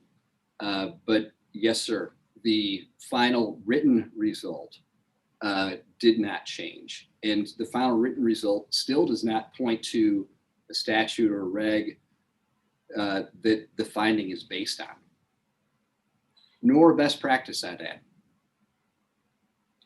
I want to move to the OIG audit. In your testimony, you indicated that OCP and OIG together identified the systems and data necessary to complete the audit, including bar cloud and QuickBase access. OIG, has indicated that they wanted and requested more access than you wanted to grant. I read the statute earlier when I was questioning OIG, and to me the statute seems clear that OIG has pretty broad discretion over its access or what it believes it needs to access in terms of records, databases, files, etc. So how did you come to the legal conclusion that OCP could limit OIG's access? So, Chairman, I agree with all the IG's statute and authorities. I also, as the CPO, am responsible for a complex set of laws and regulations, and I ensure that when we're granting access or providing information, that we follow those complex laws and regulations. That includes a vetting with my general counsel. My general counsel had concerns with the request that was there. At the end of the day, those were deliberations, and deliberations about access to include, if you have unfettered access into a system, in a complex system that there's not an understanding of how to use it, you can also affect the data that's within the system. So I think those were healthy deliberations that my general counsel had with the IG. And ultimately, when the requests were boiled down in writing for what specifically was asked for, that access was provided. So the IG had and has current access to BarCloud, which is the inventory management system. Also has access to QuickBase, which is the system that agencies in the district ask for supplies and OCP sends them to. And most importantly, I believe, because from the very beginning, I have, and again, I appreciate the IG for even for previous audits where we learned about what documentation and what we need to retain, where the database smart sheets that, you know, think about that as Excel on steroids. It's a Excel sheet that you're able to attach documents to, and we've used that as the database to be able to retain our contract documents. Now, So, but we had a discussion with the IG about our process and walked through the process. From there, the request for BarCloud and QuickBase came out. We had discussions, and actually those requests initially went to Octo, which didn't have the access. They eventually came to us. My general counsel had a discussion with the OIG.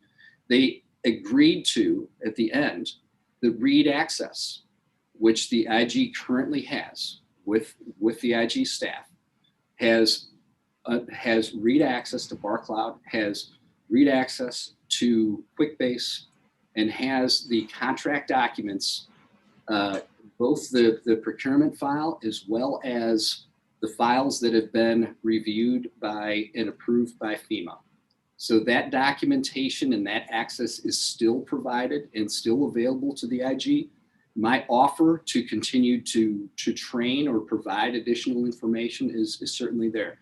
We did have. Let me pause you. We're going too many places, and I need to unpack a lot of this. So I guess first, what statute? So your testimony says that OCP declined to provide access to the audit team to certain systems.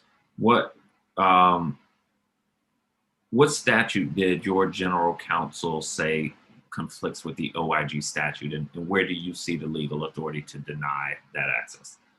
It is the same statute that I included in my response. It's DC Code 1-301.115A, and I believe the focus of my counsel with the auditors was around the necessity of access.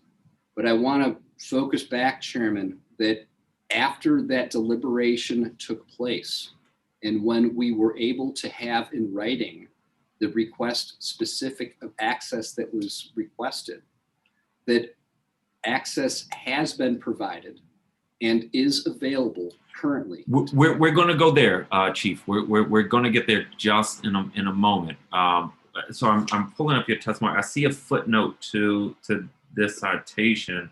It's the same law, Chairman.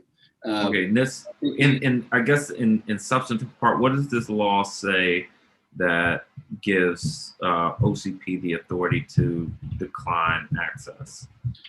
OCP has not declined access. OCP asked the question, the general counsel asked the question of necessity.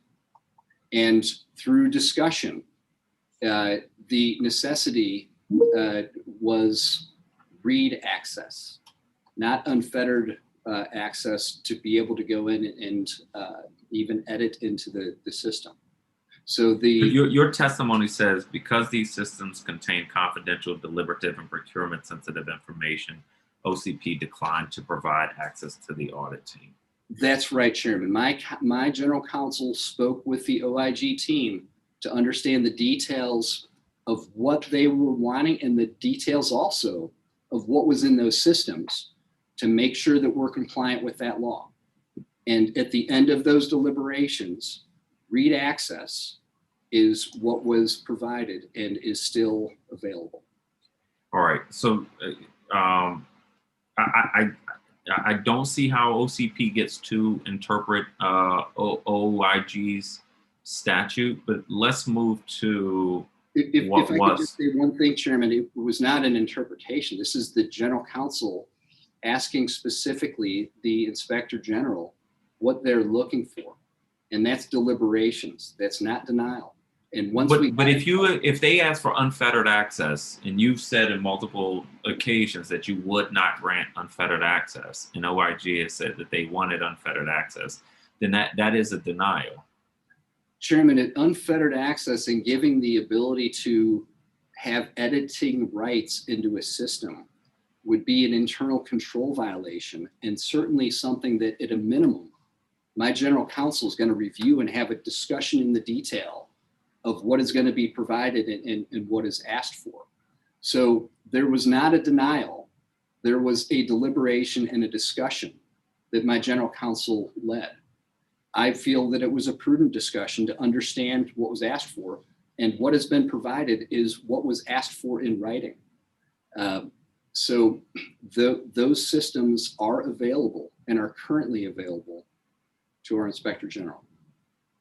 All right. I'm going to disagree with that because OIG's role is an internal controls evaluation role, but OIG indicated today that with respect to BarCloud, they only had access to one warehouse, and with respect to Smartsheets, the level of access they were given didn't allow them to see the details they needed to do their audit. Chairman, the access to BarCloud was what was requested in writing, which was for the safe workspace. And if the IG would like the same access to all of the warehouses, that's absolutely fine. Okay. We'll provide that access. OCP has provided the access that was requested in writing after having a discussion with the OIG.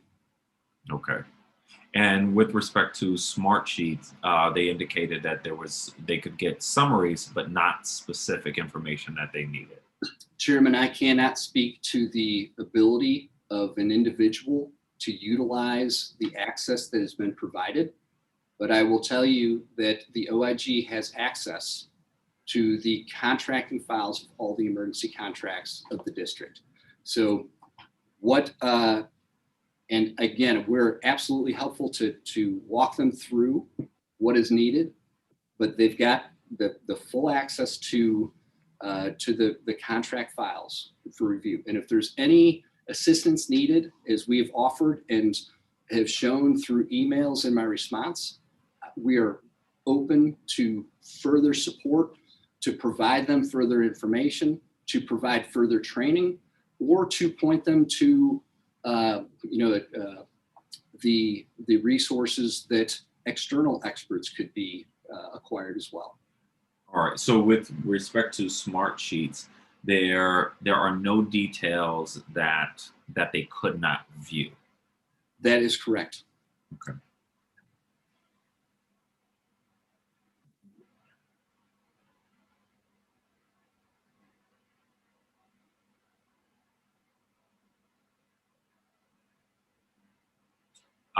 There was some discussion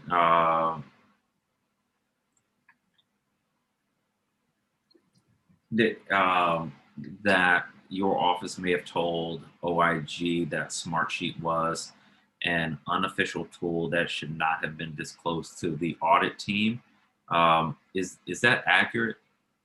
I have no understanding of that, Chairman, whatsoever. Smartsheets is like Excel. It's a tool that we retain our contract files in. But they there's no reason that OCP would not have given. Absolutely not. And I myself offered on more than one occasion access to our contract files, to our contract documents. And all contract documents are currently available to the OIG, including the documents that have been sent to FEMA for approval and reimbursement received by FEMA, which is a pretty tight process.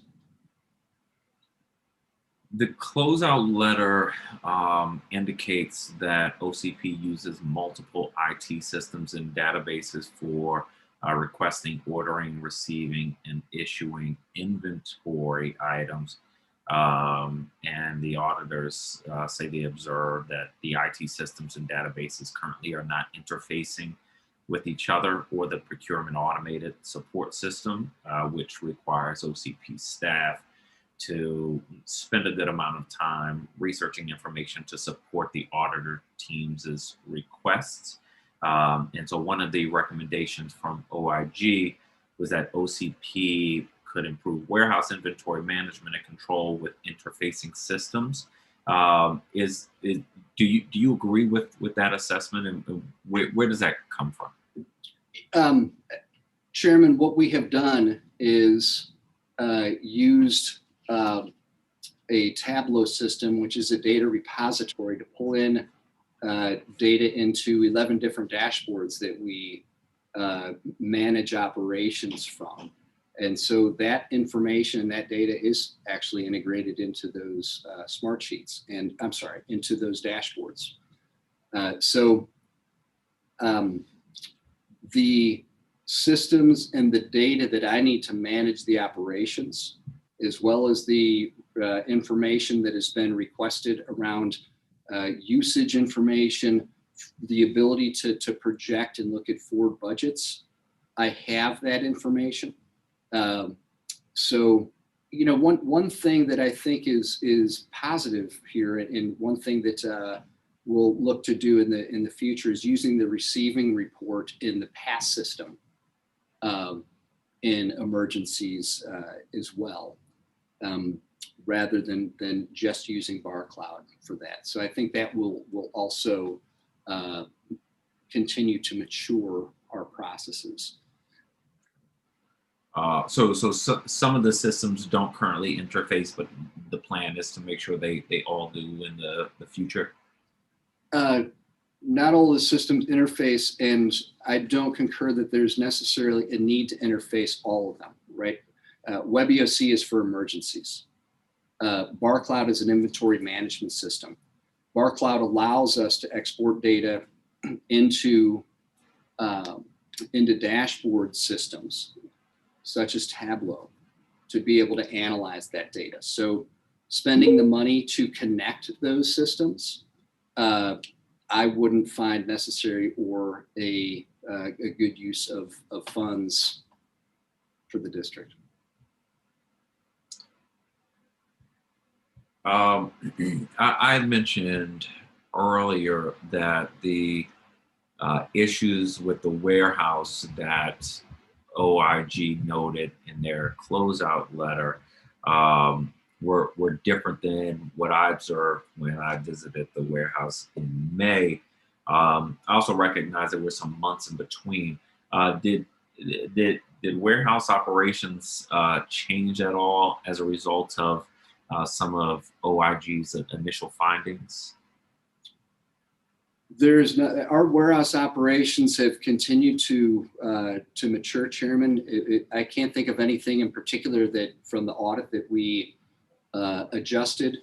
We have we have continued over the months to do physical inventories. Something that we are now doing post the audit is doing a monthly inventory, or continuing to do that monthly inventory, but actually bouncing it off BarCloud to also make sure that the information in the database is correct. And that's where we found the one out of 4,300 thereabouts various inventory items. So that monthly inventory that is actually where we not only have the warehouse manager doing the monthly inventory, but bring the data scientists in to also work along them as a second set of eyes, is a maturation that we've had since February.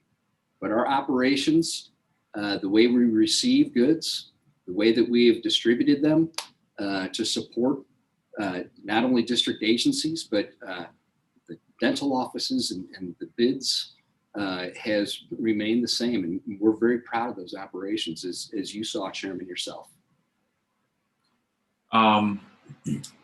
Still on warehouse operations, OIG indicated, and they say warehouse managers, they acknowledged that there were discrepancies between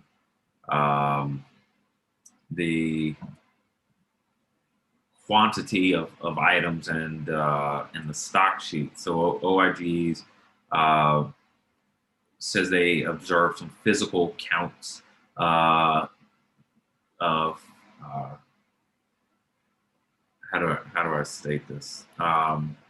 Essentially, the OCP officials or employees validating stock existence by counting stock on hand and updating inventory records, and sometimes there was a discrepancy between the quantity of items recorded in BarCloud and the number of quantities kind of counted there physically. Is that something that you believe was an issue? If so, is it still an issue?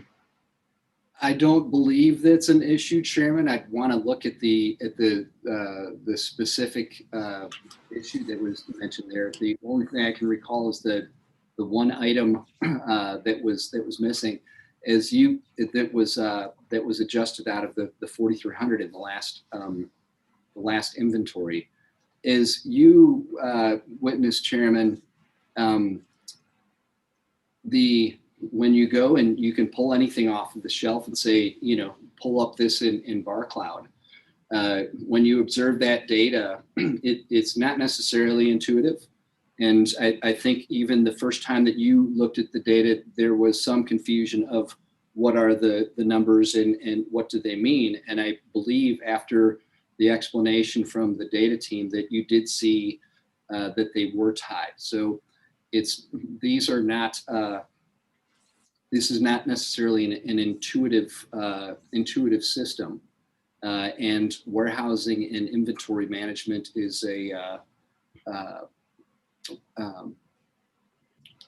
is sometimes not completely intuitive. So I can only suspect that there is a communication challenge there, Chairman. I asked OIG about this issue. Your response letter from yesterday cited a May 2021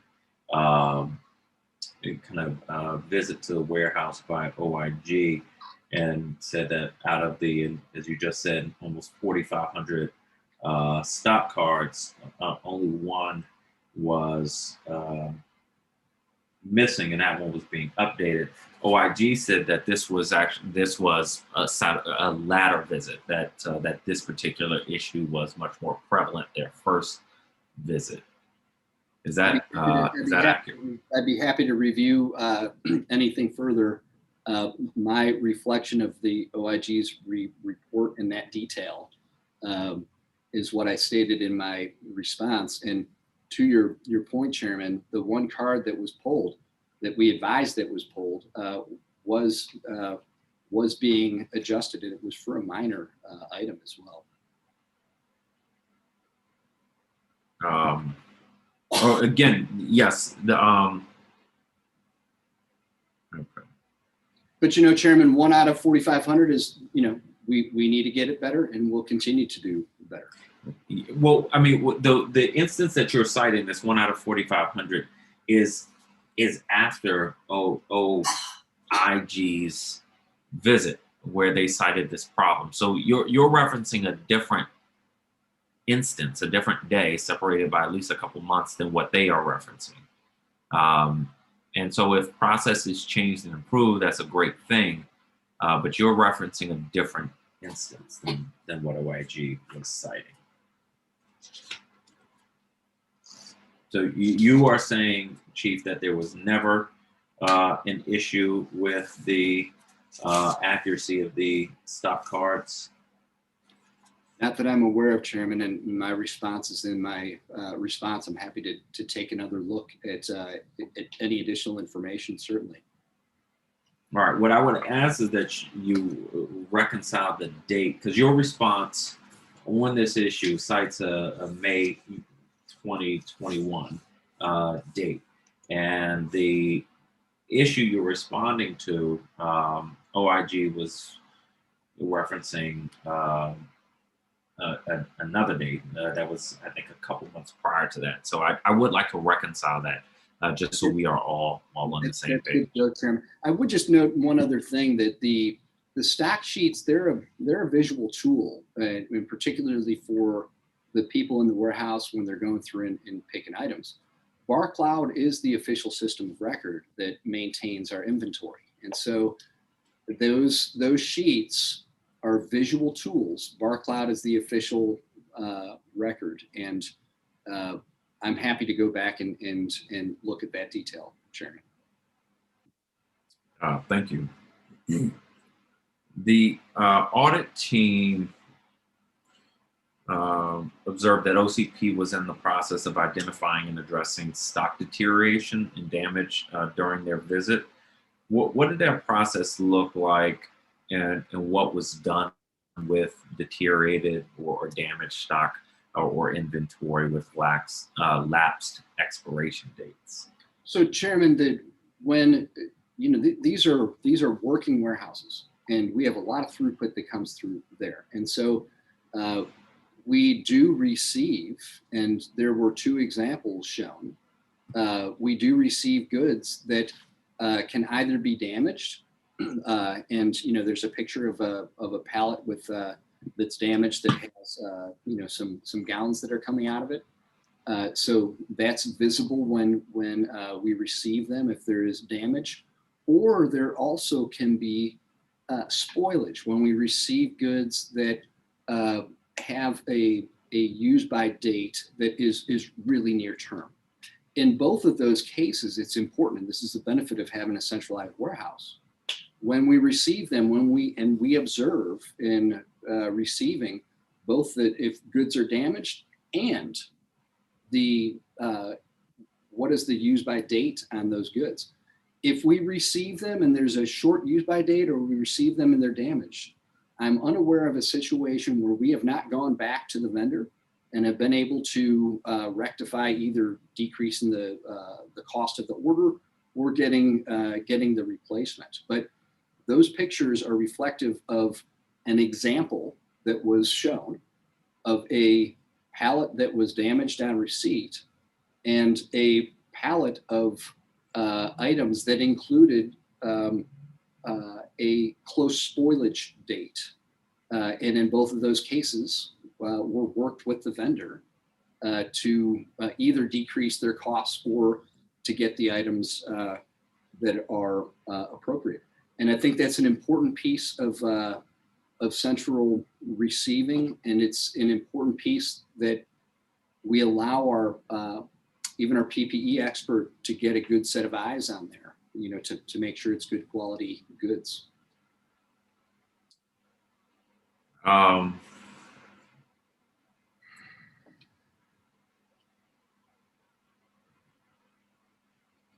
During OIG's visit to the logistics warehouse, they say the inventory manager informed the audit team that the unit cost field is currently, or at least then, was non-functional in the BarCloud system. So OIG noted that capturing the unit cost will help OCP calculate the dollar values of the inventory on hand, and stated that it's planning to, OCP, I believe, has stated that you are planning to capture this in the future. What's the status of this effort? It's not a bad suggestion, Chairman, but we currently capture that information in the dashboard, and so I could tell you. Which dashboard? Oh, I'm sorry, the dashboard that I was referring to previously that the OIG has access to, which is our 11 COVID-19 dashboards that shows our usage data, the cost of items. So we have the ability, and we capture cost data down to the gown and the glove and the mask. So where's the official capturing location? So I mean, there are a lot of systems and databases, and I'm having a hard time keeping up with them. So it seems like information is in disparate places.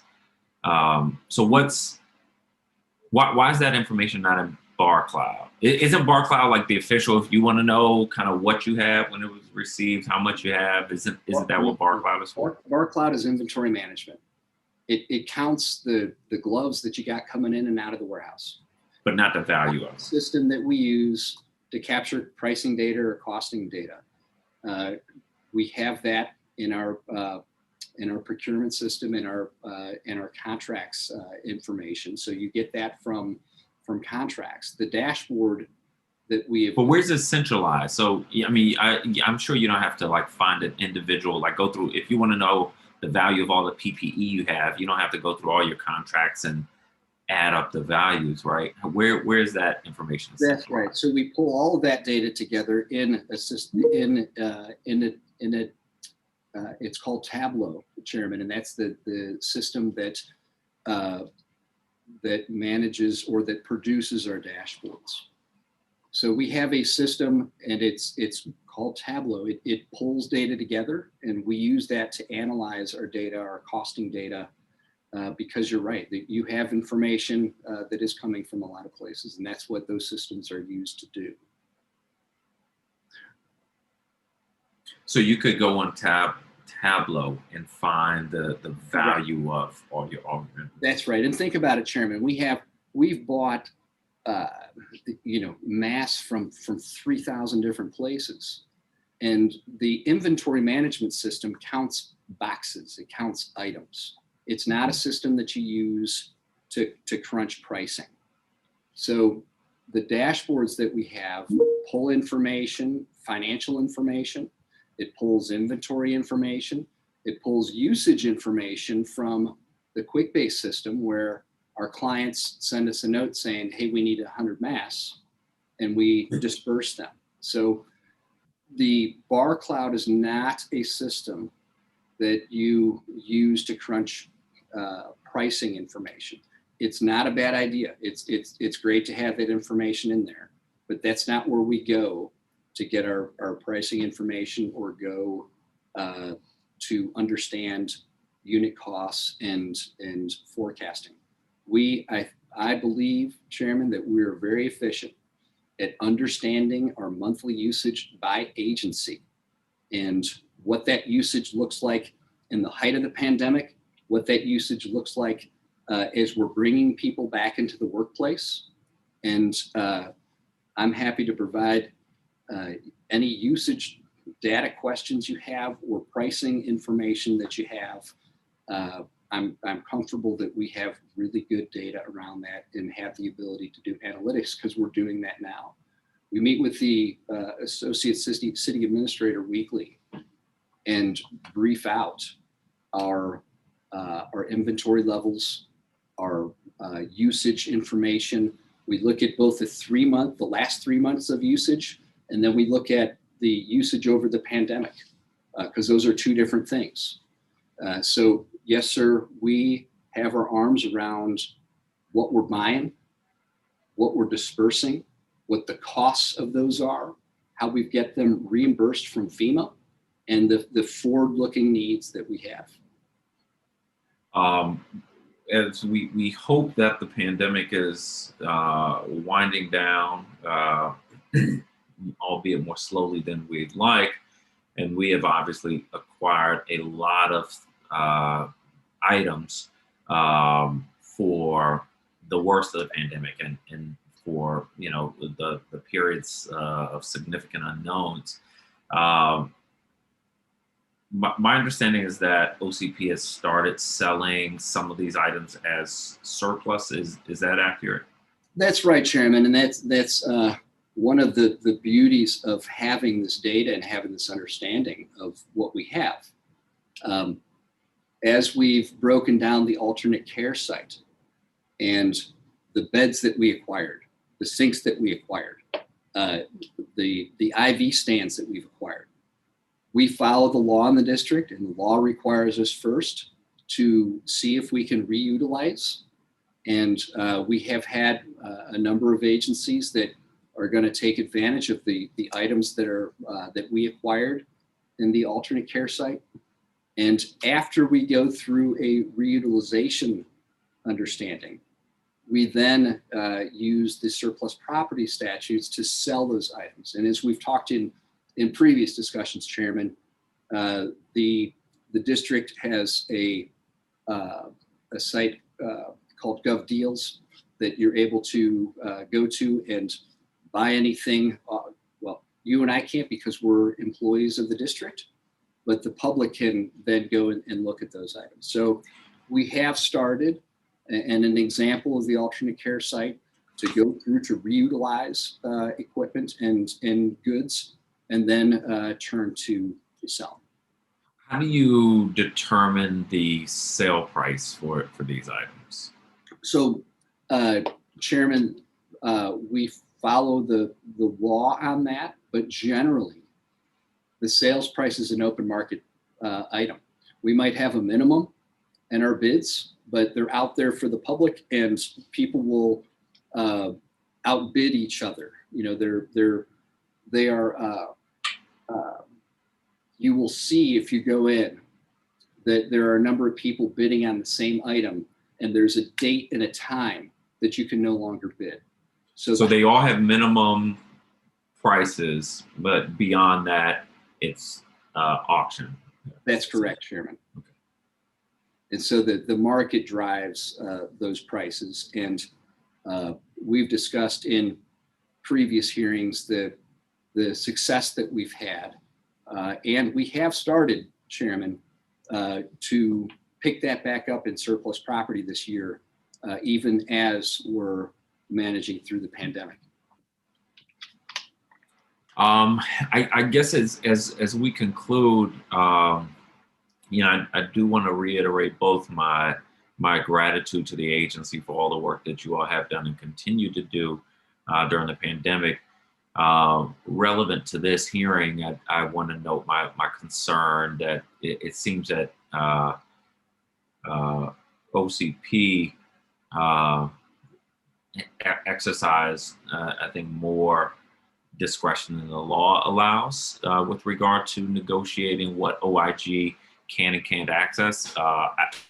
I'm concerned about that because that sets, for me, a dangerous precedent. So you may be just kind of looking at OCP, but I'm looking at agencies across the government saying, hey, we can tell OIG what they can and can't access, and what we determine is appropriate.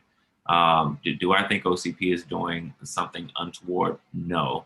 But OIG's role is important, and I think that we don't want our Inspector General's office having to get a subpoena to do their work.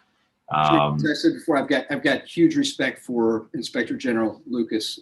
He is a great Inspector General and has really great experience. And at this moment in time, and there is not access that has been asked for that has not been granted, and there are no documents that I'm aware of that have been asked for that have been provided. And I stand on happy to provide any documents. If there is further system information or access that is necessary, I'm happy to do that. The review by my general counsel and the deliberations with the IG, I believe, were appropriate, and I believe resulted in IG putting in writing what they were looking for, and the executive providing to the IG what they did ask for. I don't believe, and I didn't hear today, that any of the information or systems that were requested are not currently available. And the systems log sheets, the individuals that have been provided access, the individuals that still maintain access are all provided from the system in my response to the Inspector General. I have huge respect for them. I believe that we have provided what has been asked for. There was a deliberation about unfettered access, and through my general counsel, we did put that down into a written request, and that was provided. It was a deliberative process. So the OIG has unfettered access to BarCloud, Smartsheet, and QuickBase. Unfettered read access. They don't have the ability to just as I don't, Chairman, the ability to go in and create a document.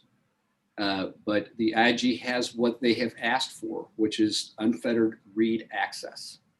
The ask for BarCloud was for a specific warehouse. That same access can be provided for all the warehouses if that is requested. Okay, and I want to be clear in terms of what can be viewed. There is no difference whatsoever between what OIG can view in read only and what can be viewed with full access. There's no difference whatsoever in that is correct. The information or details. That is correct, Chairman. Okay, so the only difference is that they cannot create or change records or files. That's correct. And I don't have that ability either, Chairman. I wouldn't want it because I've got professionals that work and are on the record for doing the official business in the district. That unfettered read access is available. That was what was deliberated and agreed upon through my general counsel, and that remains true. Okay. The OIG seems to have a different understanding, but hopefully part of what we did today was clear that up. Chairman, I didn't hear the Inspector General state that he does not have the access now that he is looking for. So I think we're on the same page with that. But if we're not, I'm certainly happy to any follow-up that's necessary there. But okay, I did hear that, but my hope and understanding from this conversation is that if that is OIG's understanding, that it is a misunderstanding, because they. Well, Chief Shutter, I want to thank you again for being with us today, for working through this issue. Those are all the questions that I have. I do want to note for the public that if for anyone who was not able to testify but would like to submit testimony, written testimony is encouraged and will be made part of the official record. It can be sent to the Committee on Government Operations and Facilities at facilities@dccouncil.us. The record for this hearing closes at the close of business on Wednesday, July 28th, 2021. With that, the business before this committee is concluded. Again, I want to thank Inspector General Lucas and Chief Procurement Officer George Shutter and their agencies for being with us and working with us today. And want to thank members of the public for joining us, and of course, my committee staff. The committee will, the business before this committee is concluded. The time is now 5:35 p.m. and this roundtable is adjourned. The committee will reconvene in our public oversight roundtable at, oh, I'm sorry, that is for earlier. So we are adjourned. Thank you.